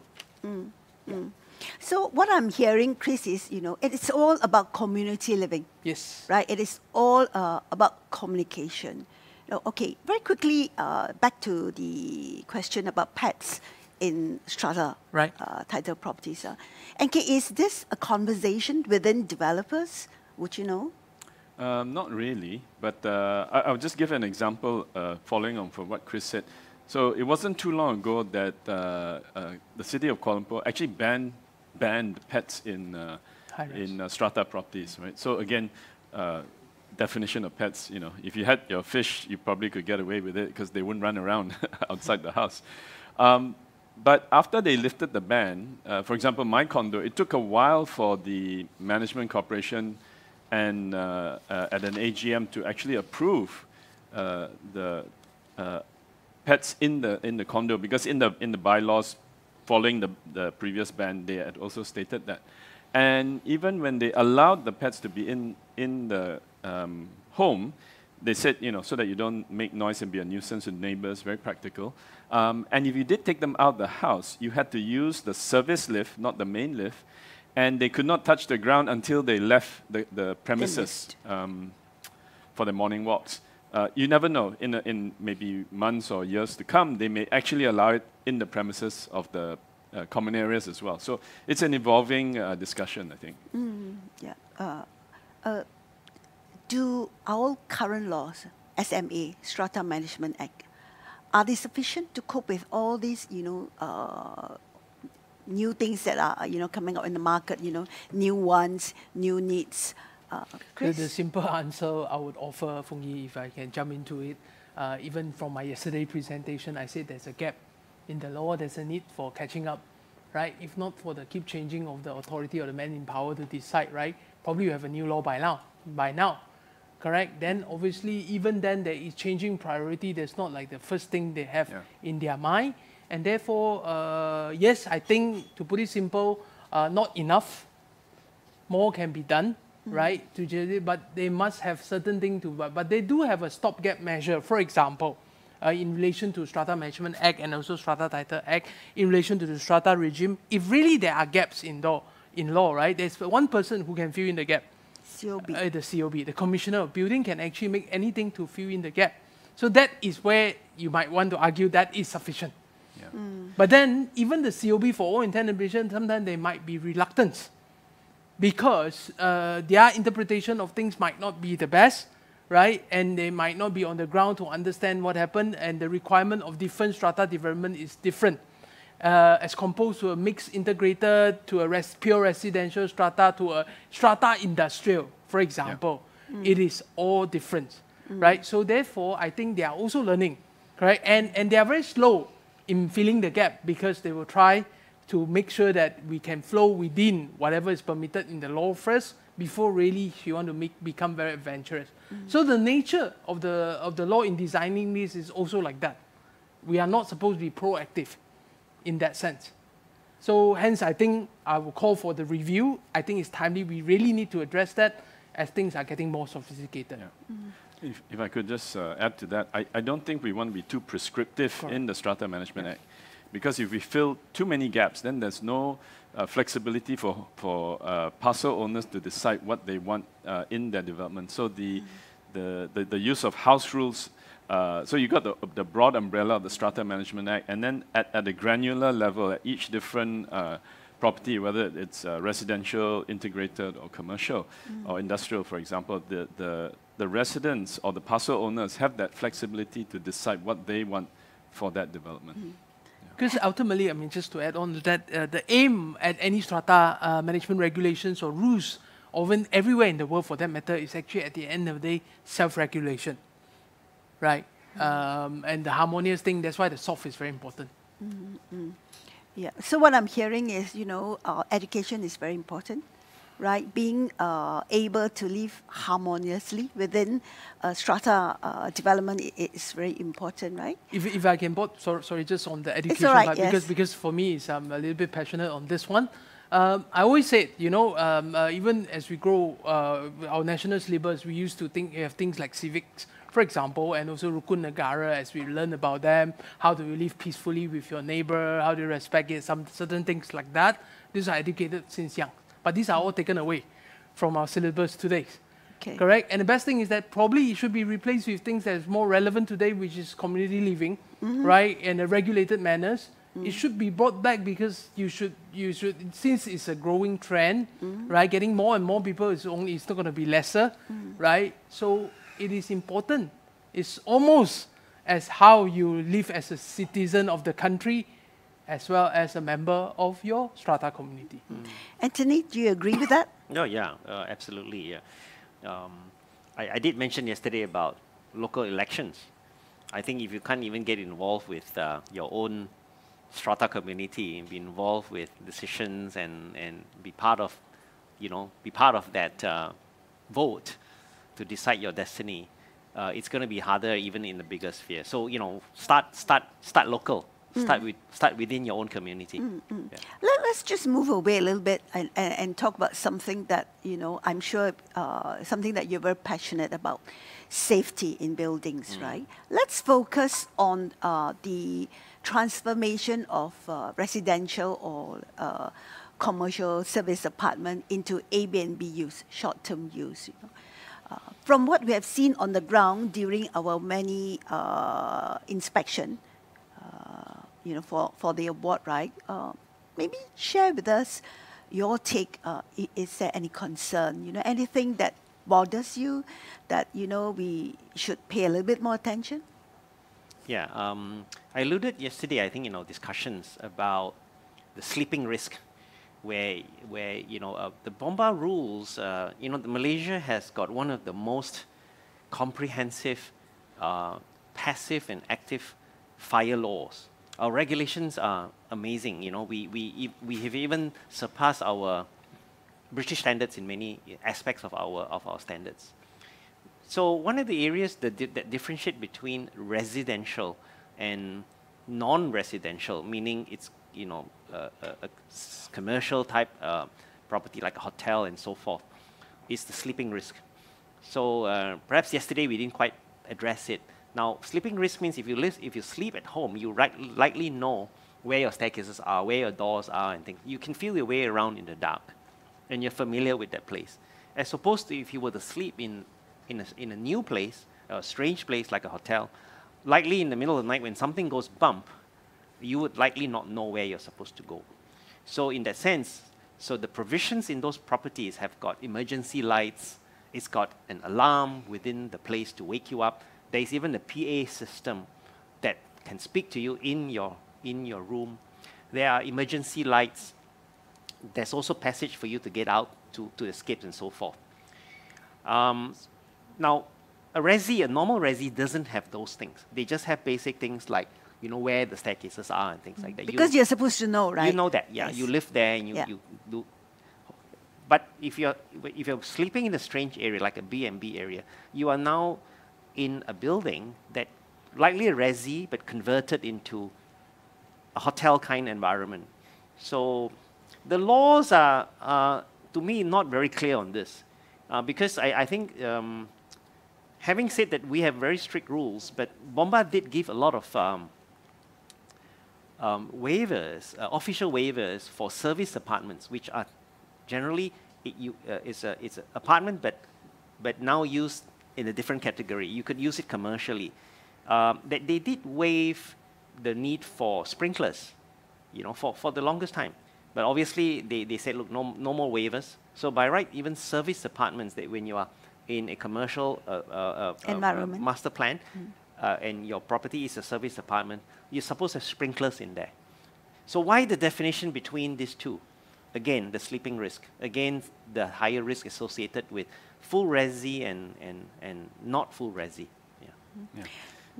If I just pick up, I mean, just as he's talking, I'm thinking maybe, and again, it comes down to house rules, comes down to the management corporation.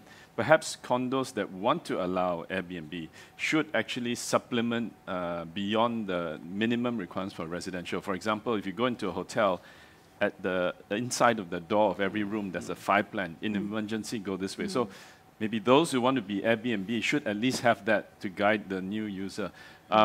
The other thing is a running joke between Anthony and me. When we go inspect buildings, and this is a hint for the buildings that owners that are out there, we always look at what has been adapted to make the building less safe from a fire perspective. So a simple one is the fire door has a rubber stop. You know, that little, I don't know how much it costs. Door stopper. The door stopper. Yeah. That's the most effective way to destroy the fire safety, because in the event of a fire, the door doesn't shut automatically. I mean, we even after the judging throughout the year, we are sending photos to each other. I've seen, even in shopping centers, either they've removed the door stopper so it doesn't close, they've disengaged the magnetic lock, or I've seen one where they've actually locked the fire door. You know? Yeah, I had a picture yesterday. Yeah. Oh, you did? Okay. Yeah, Picture padlock. yesterday. And some strata office, they just remove the fire door and have glass doors. You know, it's all adding to buildings being less safe. And that's something, as a parcel owner, if you notice that about your management, you should bring it up. Yeah. Anthony, you just mentioned that, fire certificates are supposed to be issued every year. Yes. The inspection is supposed to be done Yes. on an annual basis. Yes, yes. So what happened? Well, there's a question here about whether fire certs are required for resi property. Now, I think the important part that I wanted to carry the message is, well, the short answer to that question is no. Because the full resi property is not within the designated building. So Bomba doesn't need to come and do it every year. But the message I wanted to get across is, you should do it every year. You may not get a fire cert for yourself because you don't need it, but you should do your own fire safety checks. In fact, I feel that resis probably are more exposed to fire risk because they never get checked at all through the whole lifespan. So I think that was what I was alluding to. And even if you get the fire certificate every year, it's like you buy your car road tax and you buy your car, sorry, again with the car analogy, and you buy your car insurance. But if you drive with the ball tires and if you don't fix your brakes and you drive carelessly, you're going to get into an accident anyway. You're going to be driving at risk. So that's what the fire cert actually says. It says the owner makes a declaration. I declare that all the equipment in here are in good working order.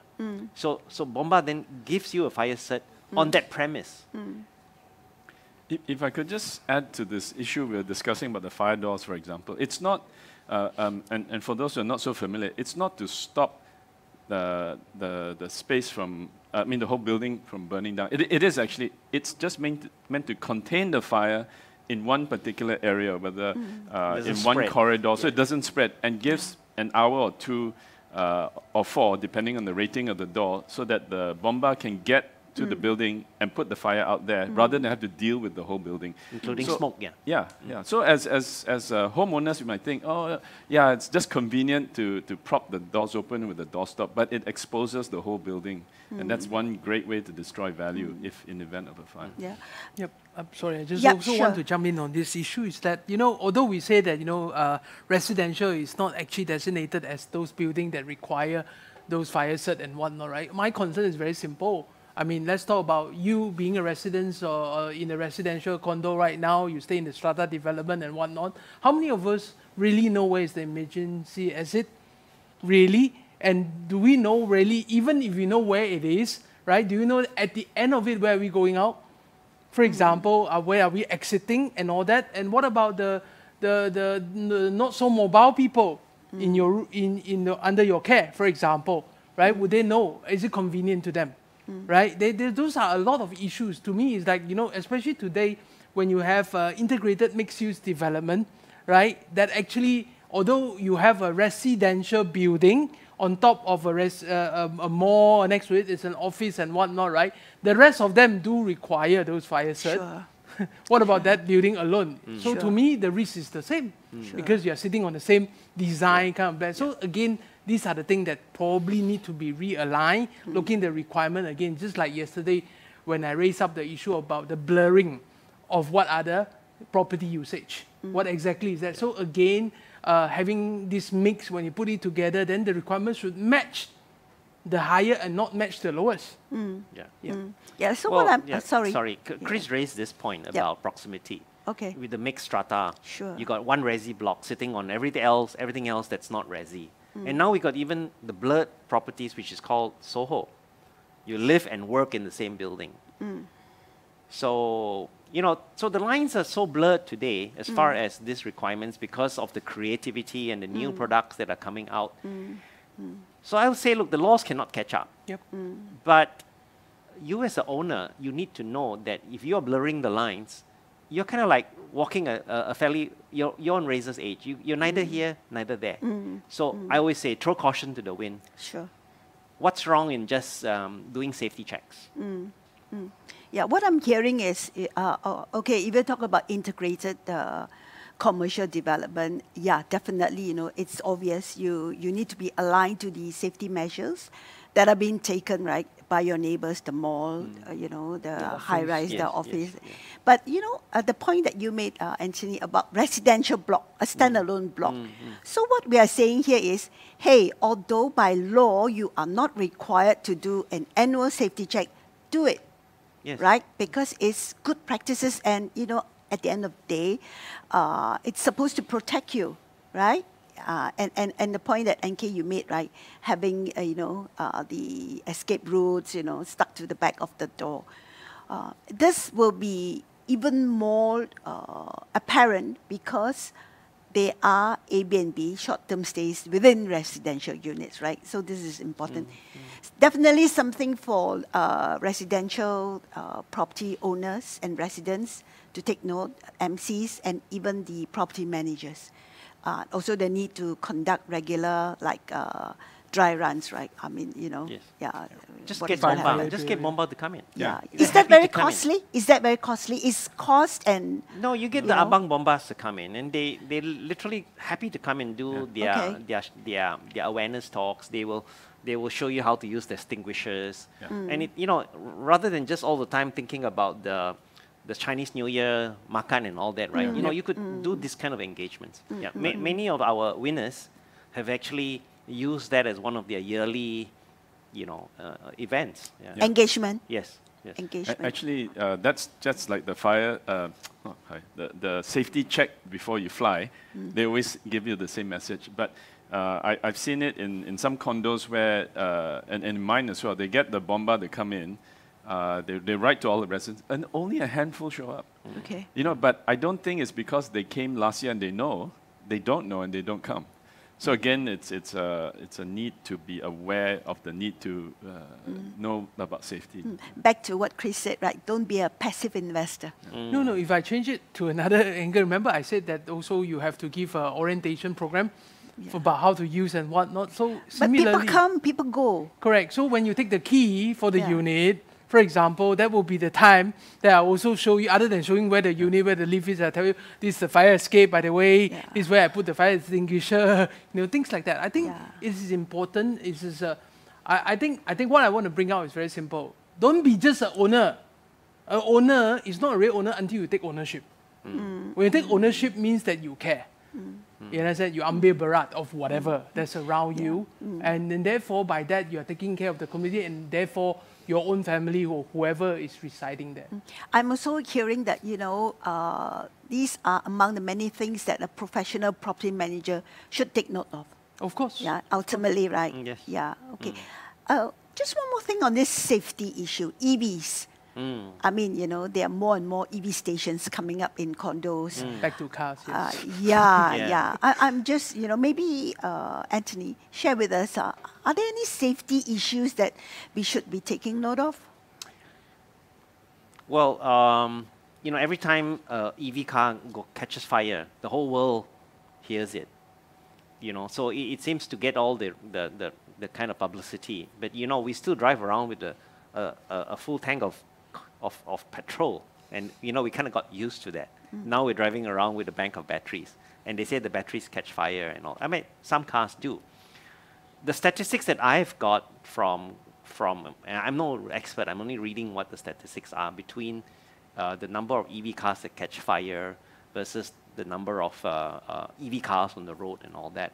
But it's just that the fire is spectacular, and when the firefighters address a EV car that has caught fire using traditional means of putting it out, they haven't had much success. Hence, there has been a reaction from Jabatan Bomba Malaysia as one of the early movers to say, look, we're going to start putting some guidelines about how condominiums are going to manage EV charging stations. So the circular is out.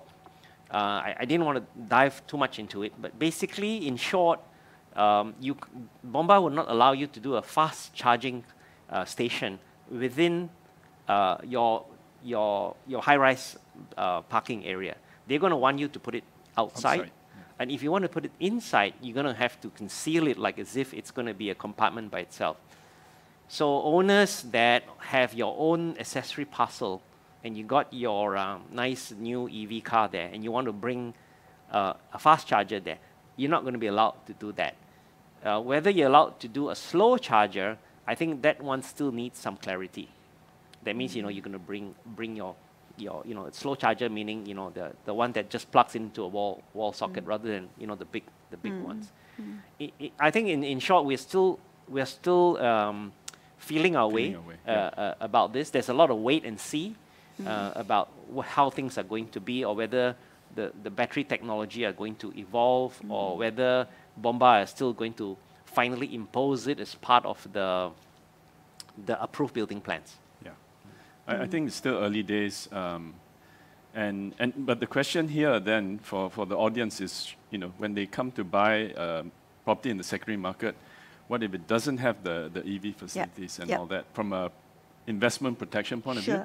I think like what Anthony said, if it's for their personal use, they need to inquire with management. Are they allowed to install a charger there, slow or fast? Will the TMB substation be able to cope? Support, But very early days, and I mean, this is personal. As an environmentalist, I refuse to drive an EV or or a plug-in hybrid in Malaysia because I don't want to drive a coal-fired engine, right? But nevertheless, the trend is going to happen, and we'll have to figure our way out what is best. Yeah, Chris, you're going to say something. If I want to add on to that, is that regulation is one thing, correct? You can regulate as much as possible, and it's also got to do with the nature of the building, because one building is not the same as another building. We can presume all buildings are the same, but it's not, because they are designed differently. So it's a question of retrofit, right? So you're now putting something alien into what was never thought of in the first place. So when you plug certain things in and whatnot, there is also again a condition of the building on its own, whether it's allowed. That's why I said, even when you talk about, to facilitate all the dynamism that we talk about other things, for example, just now, it is include hardware also. How do you adopt, right? If one of the things that I observed from the judging of the award, right, I'm sure it's a joke also running among us, is like cars used to be smaller. Therefore, car park can be smaller, correct? But now, probably if you are in the older development, you need 3 car park to fit 2 cars, right? That's the whole idea now. So the whole idea about even car park for that requirement is very different. So I don't have to go very far. If any one of you just take a drive to an older shopping mall, you will find out why. Exactly what I'm talking about. The ramps and everything else is more narrow. The heights as well. Correct. So I just say that, that's why I said the building, how do you then renew and reinvent yourself? And by the way, the strata regulation in relation to this, especially with strata title issued, is not very friendly. Because one thing about strata title at the end of the day is really already fixed the structure of that. You cannot simply demolish and redesign the space, because it's got to do with the boundary. Yeah. So that's why I said the need for review is important, but we also understand what is the practical problem and the practical solution. And you find that everywhere, particularly the older building. I think very much, during the judging, where I go to all the older building to take a look at this, especially those commercial ones, I always love to dive into this. How do they settle this? Because that's where they talk a lot of innovation, community effort to get it done. Thank you. I was just going to say about older buildings. I love older buildings because sometimes there's an opportunity as a future homeowner to go in with your eyes open, see all the problems, and see where you can turn around. But yesterday I shared the statistic that those who are interested to buy, we were talking primarily commercial yesterday, but today maybe more residential. The opportunity to buy, do you buy new or do you buy old? And the statistics are very clear from the NAPIC, the National Property Information Center. As much as 80 to 85% of property transactions every year is in the secondary market, and 15% maybe in the primary market. But if I then delve a bit deeper, the stock-to-flow ratio of new buildings into the market is less than 2%. So every year, new properties constitute about 2%, less than 2% of the total property stock. So that means actually it's 98% of the properties you can look at in the secondary market. Now, some owners don't want to sell, right? If you use that 80 to 85% transaction a year, and you assume that on average people will hold the property till the average kicks in, properties turn over once every 5 to 7 years. Yeah. So if you look at it, that sounds about right, lah. You know, so people maybe are upgrading, or people are, you know, just want to have some extra cash flow. So we talk a lot about buying from a developer, but the reality is there's a lot of properties being transacted in secondary market. Yeah. Do you see that trend changing in the near future? I think it's a question of supply and demand, and you wouldn't want to have more than 2% stock to flow anyway, because then you'll be flooded with so many properties. What do you do with the old ones, right? Okay. My view, you know, that is about trend changing, right? To me, it's very simple. If the country is moving towards a developed nation, right, then there shouldn't be more new stock, no matter how you want to look at it, right? And it should be circular among the existing stock. That would make more sense, because otherwise our infra will never be enough. Yeah. And speaking of developed country, it depends which statistic you look at, but Malaysia is anywhere from, say, 3.8 to 4.6 persons per household. The developed nations, whether it's, I'll just use UK, Australia, America, it's 2.4 to 2.6 per household. So we are short of homes. At 4, I think we are about Australia 1933. Yeah, because they have a smaller population than us, and they have over 9 million homes, 24.5 million people to 9.2 million homes. We are 32 million people to less than 6 million homes, or about 6 million homes. So, do we need more? Yes. Can we get there faster? It really depends on the economy, the rakyat's spending ability, and also government regulation. Sure. Whether they make it easier or harder to deliver. Okay. Actually, I would like to spend a little bit more time on sinking fund. But before that, let's just take a question that we have received.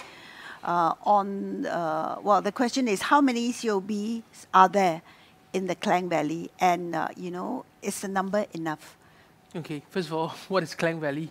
That's actually the question. And let's put it this way. I mean, the best way to answer this is that you want to know the office of COB, you must understand that it's attached with the local authority. Yeah. So for every local authority, you do have a COB office. And normally, COB is an office position. There's one COB for every local authority, but they do have people working for the COB office, so there are more manpower in relation to that. So put it simple to you, DBKL would have one, MPPJ would have one, MPSJ would have one, you know, things like that, and so on and so forth. However, although, I mean, beyond Klang Valley, there's a question mark as to how many COB are there, because not all the local authority in Malaysia generally have a COB.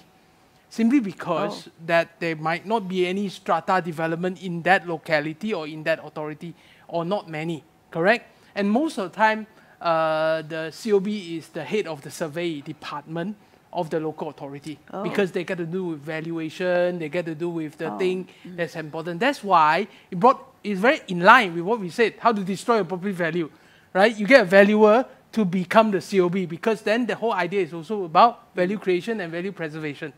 All right. So I'm just highlighting to you is that, you know, again, get involved, understand your local authority. They are COB attached to everyone, right? And then in terms of their expertise, their level of knowledge and whatnot, it got to do with level of dispute and maturity of what the strata community in that area. So generally, you should know. Chris, I have 2 points. Sorry, NK, you want to say something? I was going to address the second part of the question, which says, is there enough to cover all strata buildings, right? What do we mean by enough? And implied, I think, in that is that maybe MCs may have dispute among themselves, or with or some residents are upset. So the simple answer is there's never enough. I don't know what the latest statistics are, but maybe 10 years ago, there were about 6,400 strata buildings in KL. And if you think that they have the AGM once a year, they have to, and it's usually on Saturday or Sunday, and you know, when there are issues and homeowners not happy, they want the COB to attend, you just divide the 6,400 divided by the 104 weekend days, and you know, you're talking about 60 AGMs a weekend, and how many? I mean, to be fair to the COB team, they need the weekends off too. So no, there's never enough. But once we understand the legal implications as set out by Chris, and the maintenance and safety issues as set out by Anthony, and as homeowners we take ownership of that, maybe we don't need the COB to be around. Maybe among ourselves, we can deal with the house rules, we can sort out the disputes, then we don't have to keep calling and depending on the COB. So again, coming back to the civility, the home ownership, the ability to get along harmoniously, then I would say, yes, there are enough COB to cover all strata buildings. Yeah. So you follow through of what I've said earlier. Remember, I said even the law, when they designed the Office of COB, is not meant for this COB to be proactive. It's a reactive. It's the stopgap measure if I need to use it that way, right? Sure, but for all intent and purposes, that's why I said, you know, the aim of any strata community is self-regulation first and foremost. Right, COB is an intervention already, right, and therefore it should only be reactive. Yeah, just curious, I've never been to a COB's office. Is it difficult to get an appointment? Number one. Number two, can you challenge the decision of a COB? Can you challenge it? Okay, well, I address the second issue first, rather than the first one, right? Can you challenge the decision of COB? Yes, of course you can, right? They are not immune from the law anyway. And by the way, when you challenge the COB, it's what we call a judicial review in that sense, right? It's not about the merits or conclusion, it's about the process, whether it's within their power to do it, and whether it's actually done by the expected process, whether he followed through, right? We use the words because it's administrative law. It's actually an examination of his exercise of the administration power of the COB, which means the conclusion might still be the same, right? But they need to come back and do the whole thing again, step by step, properly, under the proper procedure. So that's the second question. The first one, is it easy to get an appointment with the COB? Yeah. Right? I would say it varies, right? But is it easy to go to the office of COB? Yes, very easy. Just walk in, right? But whether it's easy to get an appointment, then it depends on how busy are they. For example, I mean, if you look at the breakdown of number that Dato' NK have just mentioned just now, right? You know that, probably it's not so easy to get an appointment, right? And number two is that also depends on which local authority are we talking about. Okay. Yeah. Strata Management Act requires AGM to be held each calendar year. Yeah. So if you want to see a COB, probably try and not do it in the last 2 months of the year, because that's when everyone's rushing to have the AGMs and probably requiring some attention as well. Yeah. That's a very good point. A tip for all our viewers out there: do not leave it to like the 11th hour before AGM. Right? If you need to seek the advice of a COB. Yeah. I know we are running. We're going on over time now, but sinking fund is one subject that I feel that is very important, and we need to talk about it, because it's actually very relevant to the title of this fireside chat, right? Beauty, is it skin deep? Is it not skin deep, right? Chris, I think you mentioned about sinking fund, right? Yes. Why there is a sinking fund? Yeah, and what is the purpose of sinking fund, right? I was mentioning in this context, I said, because a lot of people don't understand why we need to pay sinking fund. Correct? So I said, actually, sinking fund, I will just put it this way. If it's a context of accounting, the word we're going to use is that it's actually a CAPEX. What your service charge is your OPEX. Maybe for the sake of, some viewers who are not so familiar, what is CAPEX, what is OPEX? Okay, so OPEX is in the context of the management of a building. Correct. So if I may just do it in the way, because I usually explain it like that. So OPEX simply means operating expenses, right? So what I do is that if it's a recurring expenses within the period of 12 months, that's a service charge item. right? But if it's a recurring expenses beyond a period of 12 months, which means that it only come every 5 years, every 2 years, for example, then it is what we call the capex, capital expenditure. Therefore, it should go under the sinking fund. So another way of me describing what a sinking fund is called rainy day funds, right? You don't fix your roof every day. Yes, you don't maintain your roof, for example, that don't require regular. But then if they start leaking from the roof and whatnot, then you need to do rainy day, right? So as far as I'm concerned, that's how you distinguish this. And it's important to have sinking fund.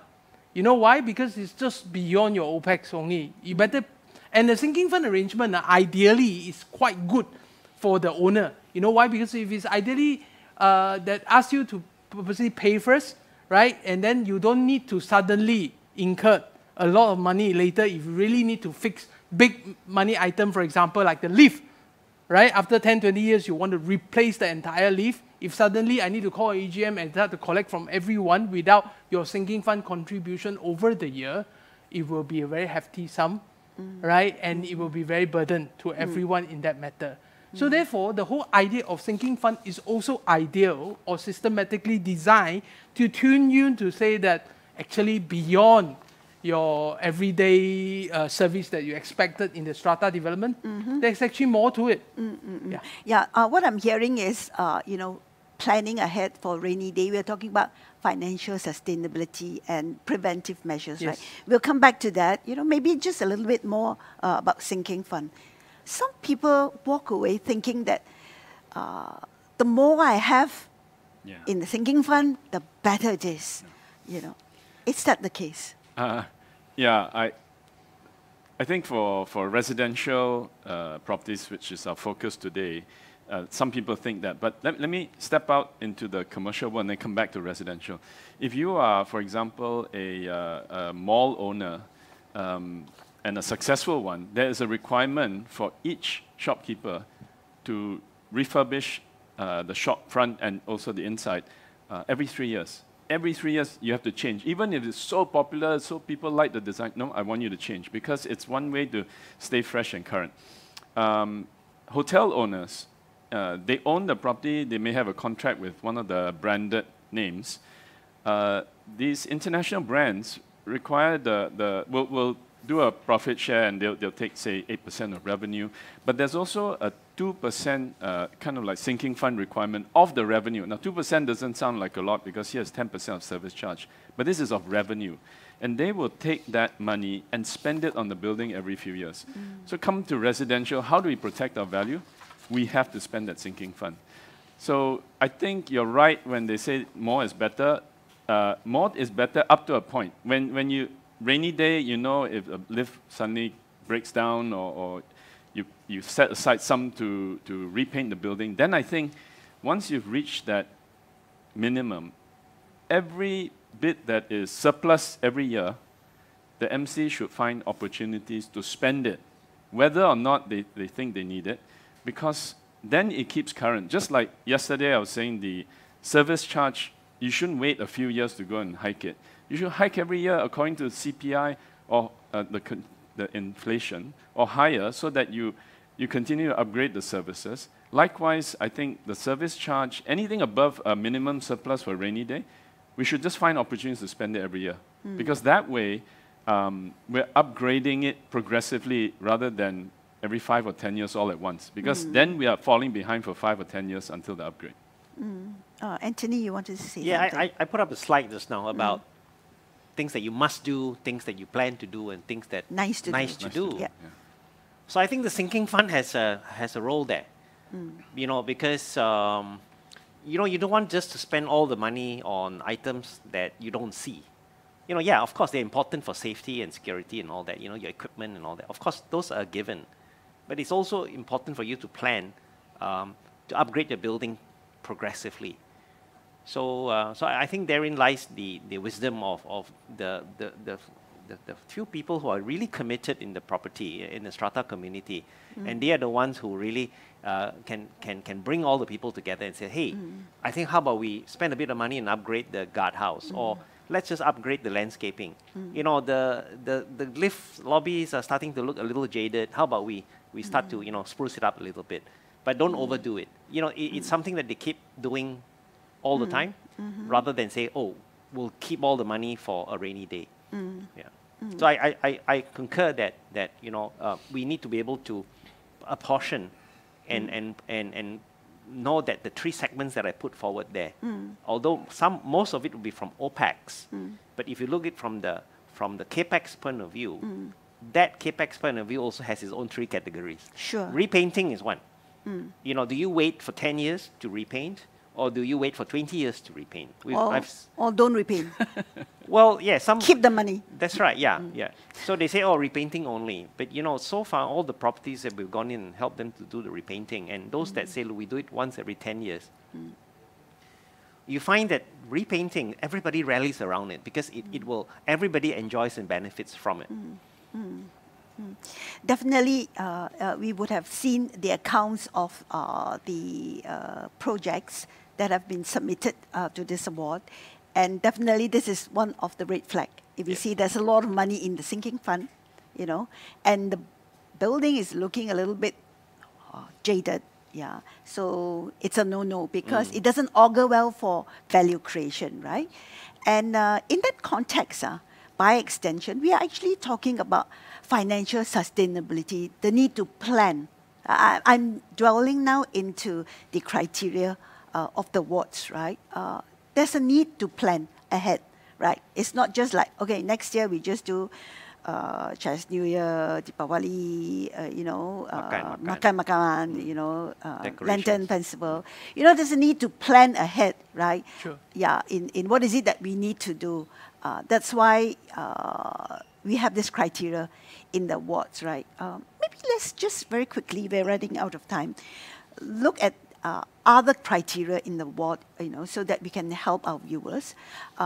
Yes, they may want to enter and submit the building for our audit, which is good, or maybe they think they're not ready, but it's something that they can help them in the process of creating value in their investment, right? One of the key area is maintenance, definitely, right?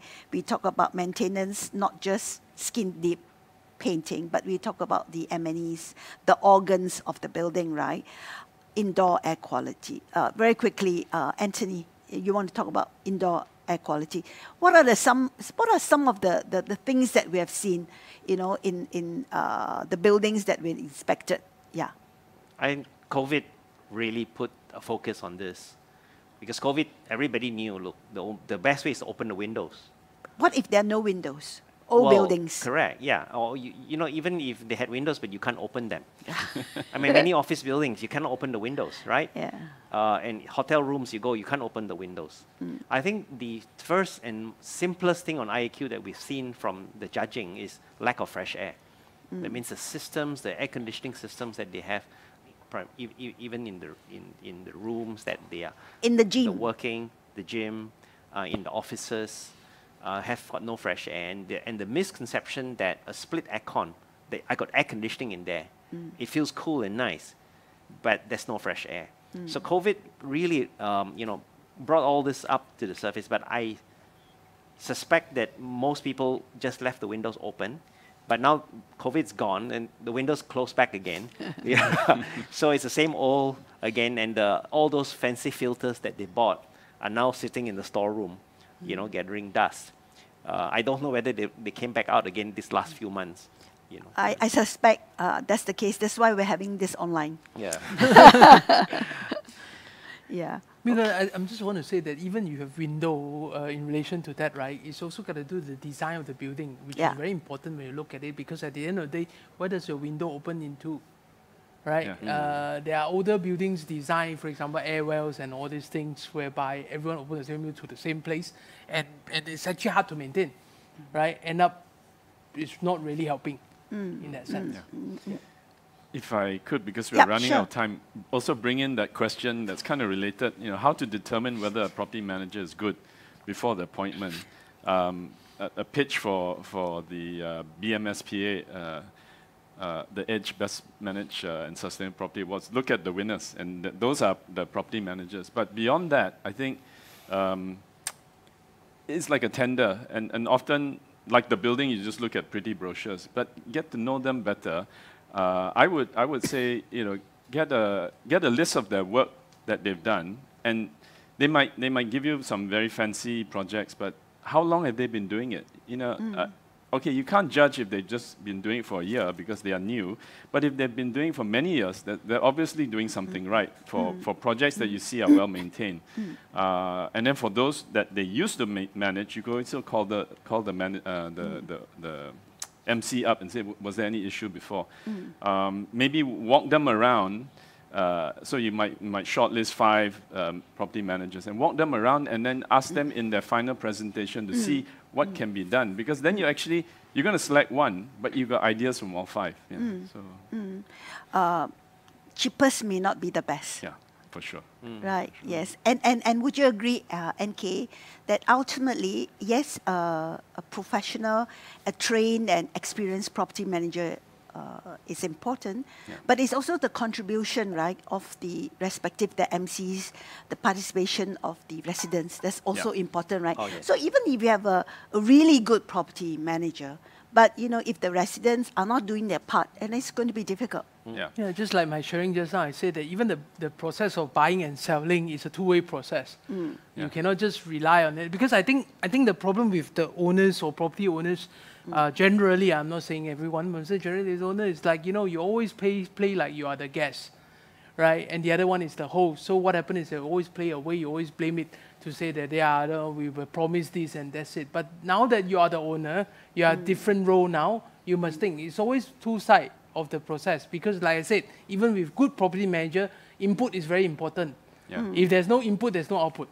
Okay. I want to come back to cheapest is not the best. Yeah. I would even say cheapest is the worst because I've seen, you know, yesterday I mentioned, I've heard of some projects where 1 or 2 of the, you know, MC members have been even investigated by MACC for, I was looking for a word and Anthony helped me with what? Unsavory acts. Unsavory, yeah. I am seeing a trend also that a request for tender or a request for proposal from property managers, a flood of property management companies coming in, and many without track record, and many at very low prices. And you begin to wonder, what is the incentive for them to do this at potentially below cost? Well, it's because of that too, that they can control what's going on, and maybe later on, the amount you pay as an owner may be cheap from a property management fee point of view, but for everything else that you pay, may be very expensive. There's a Reddit post out there. I think if you search Reddit and Edmonton property management or something like that, there's steps on how unscrupulous property manager can actually extract value from homeowners, and it's quite scary. So And the steps they've seen kind of relates to the accusation to that MC member being investigated by MACC. So owners beware. Yes. Yeah, you know, these are all the red flags that are out there. And to stop that from happening, as coming back to what we talked about yesterday and today, is all owners have to take ownership. And when they do, and there's transparency, there's very little room for those kind of unsavory acts. I was going to, you know, jump into that. Transparency of accounts. I think, you know, this is one aspect that we as judges of the ward are very, alerted to. We are very concerned, Yes, Anthony, you want to say something? No, not on air. Okay. Okay, I'll leave it to the lawyer. Yes, Chris? I think transparency of the account is important. It's actually a requirement under the Act. For example, to ensure certain transparency, you should be able to walk to the MO to be able to get some info in relation to that, the minutes, you know, and even some audited account, for example, in relation to that. But my biggest question is this, you know, as a homeowner, do you know how to read account? Even if I'm transparent to you, I mean, be very fair, right? Even if I'm very transparent to you, do you know what to read? Yeah. Even if I'm transparent, is it just checking, oh, sinking fund got money means we are in good health? Okay. Right? Yeah. Things like that. So how?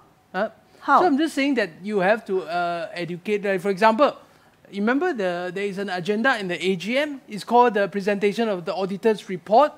Right? Just because there's an auditor signing there, right? You just let go and then let the agenda pass. Because most of the time the agenda is just passed like that. and then we jump into the budget and start scrutinize the budget, right? Which is mean we didn't look at the previous result.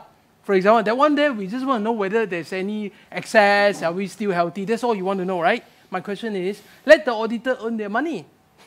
In the AGM, ask the auditor to come, for example, and then come and explain those items properly. They are agenda in that manner for certain good reason. And the question is that don't just let go of it. Being owner means that I will take care of it. I think that it shouldn't take it lightly. The reason why it's in the agenda, it shouldn't be a 2 minutes thing. Okay, everyone got a copy of the audited report. Yes, you got it together with notice, right? Properly audited by this audit firm and the auditor already signed. Okay, can we have the motion to pass it? You understand? That's generally, this is one of the fastest agenda in the general meeting. Sure. Okay. So how do you do it? So that's why I say even when you look at transparency, so my question is that, yeah, is that transparent? Yes, I show you. Do you know what to see or not? I want to raise a section that we have picked up in our judging would be whether, you know, you got the period where they say, oh, you got a discount, you know, on new properties, you know, you don't have to pay so much, or sometimes, you know, maintenance-free service charges. But in fact, we know that, in fact, then in those cases, nothing is waived because, you know, really the developer has to put it in. Or in some circumstances where the defects that in the property where money was from the capex was being used, but by right the defects ought to have been part of the construction contract.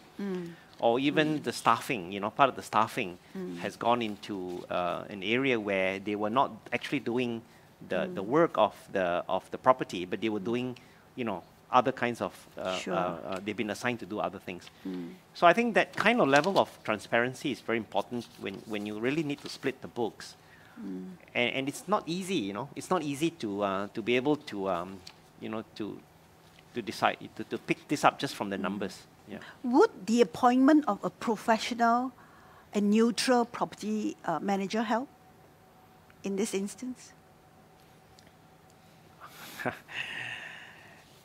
I think it helps. I think it helps as far as, I won't say neutral, I think the property manager, by virtue that they are professional, they should flag neutral. it up. Yeah. It's something that they should flag it up, Okay. and it's something that they should address. Okay. You know, Okay. For a start, the professional manager, as far as I'm concerned, will sure know how to read the account and question the right question and post it.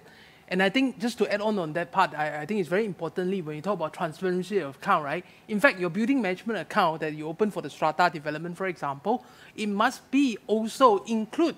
Remember, if it's promised to you to say free maintenance and whatnot, whatever improvement or things done should also be captured in the building management account. Because most of the time it's staying out of that account, it's in the developer's account that promise you those things. It's not reflected there. Sure. It's important to be reflected there because we might want to consider what was the track record, what was spending or not, to determine what's in the future. Sure. So I think those things need to be, you know, captured properly. There must be clarity. Correct. So that's also part of transparency. Sure. So the lines must not be allowed to blur. Yes. Right. All the more in the phase development, Yep. especially those that don't get completed at Sure. one go. Sure. Yeah. NK? And you know, one way to ensure that transparency is to pay enough to get reputable property managers and reputable auditors. Maybe not the top four, but at least the next mid-tier. I've seen, again, you know, some condos where you begin to wonder how can they pay so little for the auditor and what is the incentive there. So. Yep. And also, I mean, just to add on that, an auditor that understands building management account. That's very important. Okay. You don't audit that just like any audit company. It's not. That's not a usual company audit. It's actually a building management account. Therefore, the mindset and the objective is very different. The familiarities. Correct. And the familiar, because Yeah. I can tell you not many auditors understand about strata Sure. building management Sure. account. Sure. Sure. So, yeah. Yeah. On this note, can I take it as, you know, all of us are on the same page? You know, quality property management is crucial in creating value, right, of any property, right? And on that note, okay, 3 things, You just go around very quickly. Wish list, okay. If you were the government or if you were in the government, okay, what are the 3 initiatives that you will put forth to promote best-in-class property management practices in the buildings in Malaysia. Okay, let's Chris? be fair, start with Dato first because yesterday he Okay, ended last. Just NK. Gosh. Yeah, that's it. Ambush Okay. us with that question. One I've been thinking about, which I'm not sure is a good or not bad idea. But look, MC members, management corporation members, have unlimited liability, right? So when appointed to the MC, I'm still toying around with it. Perhaps within 3 months, they should go for some form of training to accredit them to be on the MC, just like, you know, bank directors. Yeah, Bank directors have to go through, how many? I went through 10 days, right, being on the board of a global bank, represent in Malaysia. So MC members, maybe a one-day session, you know, the rights on governance. Yeah, on governance, the rights within the Strata Management Act, you know, have to check, and then within that 3 months they pass it, then at least they can say they know. So that's one which I think Good should point. be done. Yeah, but how it's administered, I'm also afraid, because suddenly, you know, everyone. But if it's done properly, I think it is beneficial for the homeowners. Sure. Government, yeah. I think that will be my main one. So then once we get everyone educated. I'll jump into yeah, mine please, first go one, ahead, then maybe go you ahead. can add in Yeah, the two yeah. and Can three come back later. Yeah. Yes. I think for me, the transparency in giving the information to the purchaser on life cycle costs and service charges. There has been attempts to put it down, you know, but there's just not enough of it. They need to know when they buy. Okay, say even now if you buy a car, you know, everybody over the years now they know, oh, okay, you buy the car, you got to be prepared to put in, you know, the money for changing the oil. Some cars are more expensive than others. So I think those kind of information needs to be a lot more transparent. But often people don't understand that. So I think there should be a simpler mechanism on being able to tell that if you buy this property, the seller must be able to have all this information available. If it's a sub-sale, the information must be available. If it's new, that information must be available. Okay. So, and it's not just say, I've given you the information, but there got to be a step to say, look, I'm explaining this to you now. Do you understand this? Do you understand that the moment you buy into a strata property, you got to take part in the AGM. You got to take part in Your responsibility. Yeah, the responsibility that you are supposed to do it. Yep. So that roadmap, not in the hardware, not to say where the toilets, where is the pump room and all that. I think that's a bit difficult because when you're buying, but the part of your what's in the OMG book, you know, that you understand that. So I think that would be that would cover a lot of bases already because from there you will be able to get a lot of attachment information. Sure. That would normally be much easier if it's generated when the whole team is there, the whole property team is there, the consultants are there. You know, yeah. The other one that I really want to emphasize is that although today we have clarity now on the obligations when the GMB is formed, on as-built drawings, on warranties and things like that, that has to be parked. That information needs to be parked virtually. It cannot be like now, it's a hard copy, and then by the time it gets to the 5th property manager, it's gone. You know, yeah. So I think those are the few immediate ones that I would say would be built to close some of the gaps. Yeah. Chris? Look, my wish list is a little bit daring. I'm just trying to challenge the government in that sense. Because I think as far as we're concerned, other than what the owners can do and whatnot, even the government alignment is very important, right? Because it's the enforcement. Because I'm just saying that, you know, there should be a conference between all the COB in Malaysia sitting down together and looking at the problem and come up with suggestions for improvement, including sitting down the local authority that's involved in the enforcement, together with the federal ministry, right, that's responsible housing and local government. Remember that one, right? So how do they sit in together, right, and make sure that their policy are aligned? For example, there's also, let's not forget, the Strata Management Tribunal chairman.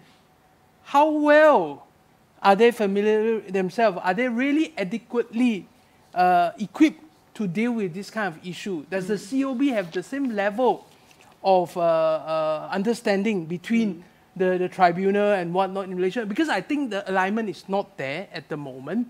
And I think that, as much as say we want to improve and plug the right, but what if your own people also don't understand? Most of the time, sorry to say, most of the time the people in authority are based on their personal experience of what it is. Correct? Because if they stay in the strata, you could probably more sympathetic into this and whatnot. But knowing the law is more important, right? And you are supposed to be fair in relation to that. So I just say that there's a need to align those enforcement in relation to the strata, and the policy maker, they must know. For example, before they review the next version of Strata Management Act, right? Shall we get the input of COB? Shall we get the input from all the Strata Management Tribunal chairmen, right? And people who are working in the Strata Management Tribunal, what's the issue? For example, is it the effective dispute resolution, what I think they are facing, for example? So I think that will then help the industry as a whole. Sure. Right? Sure. And therefore, everyone get their house and live in a harmonious community. Okay, yeah. NK, you want to add? Okay, Yeah. I have my three. In order of priority, You've used one already. it's part of that three. In order of priority, I think the last 2 days we've talked about the challenges of dealing with integrated or mixed development. So, first thing on my wish list is the formation of sub-MCs.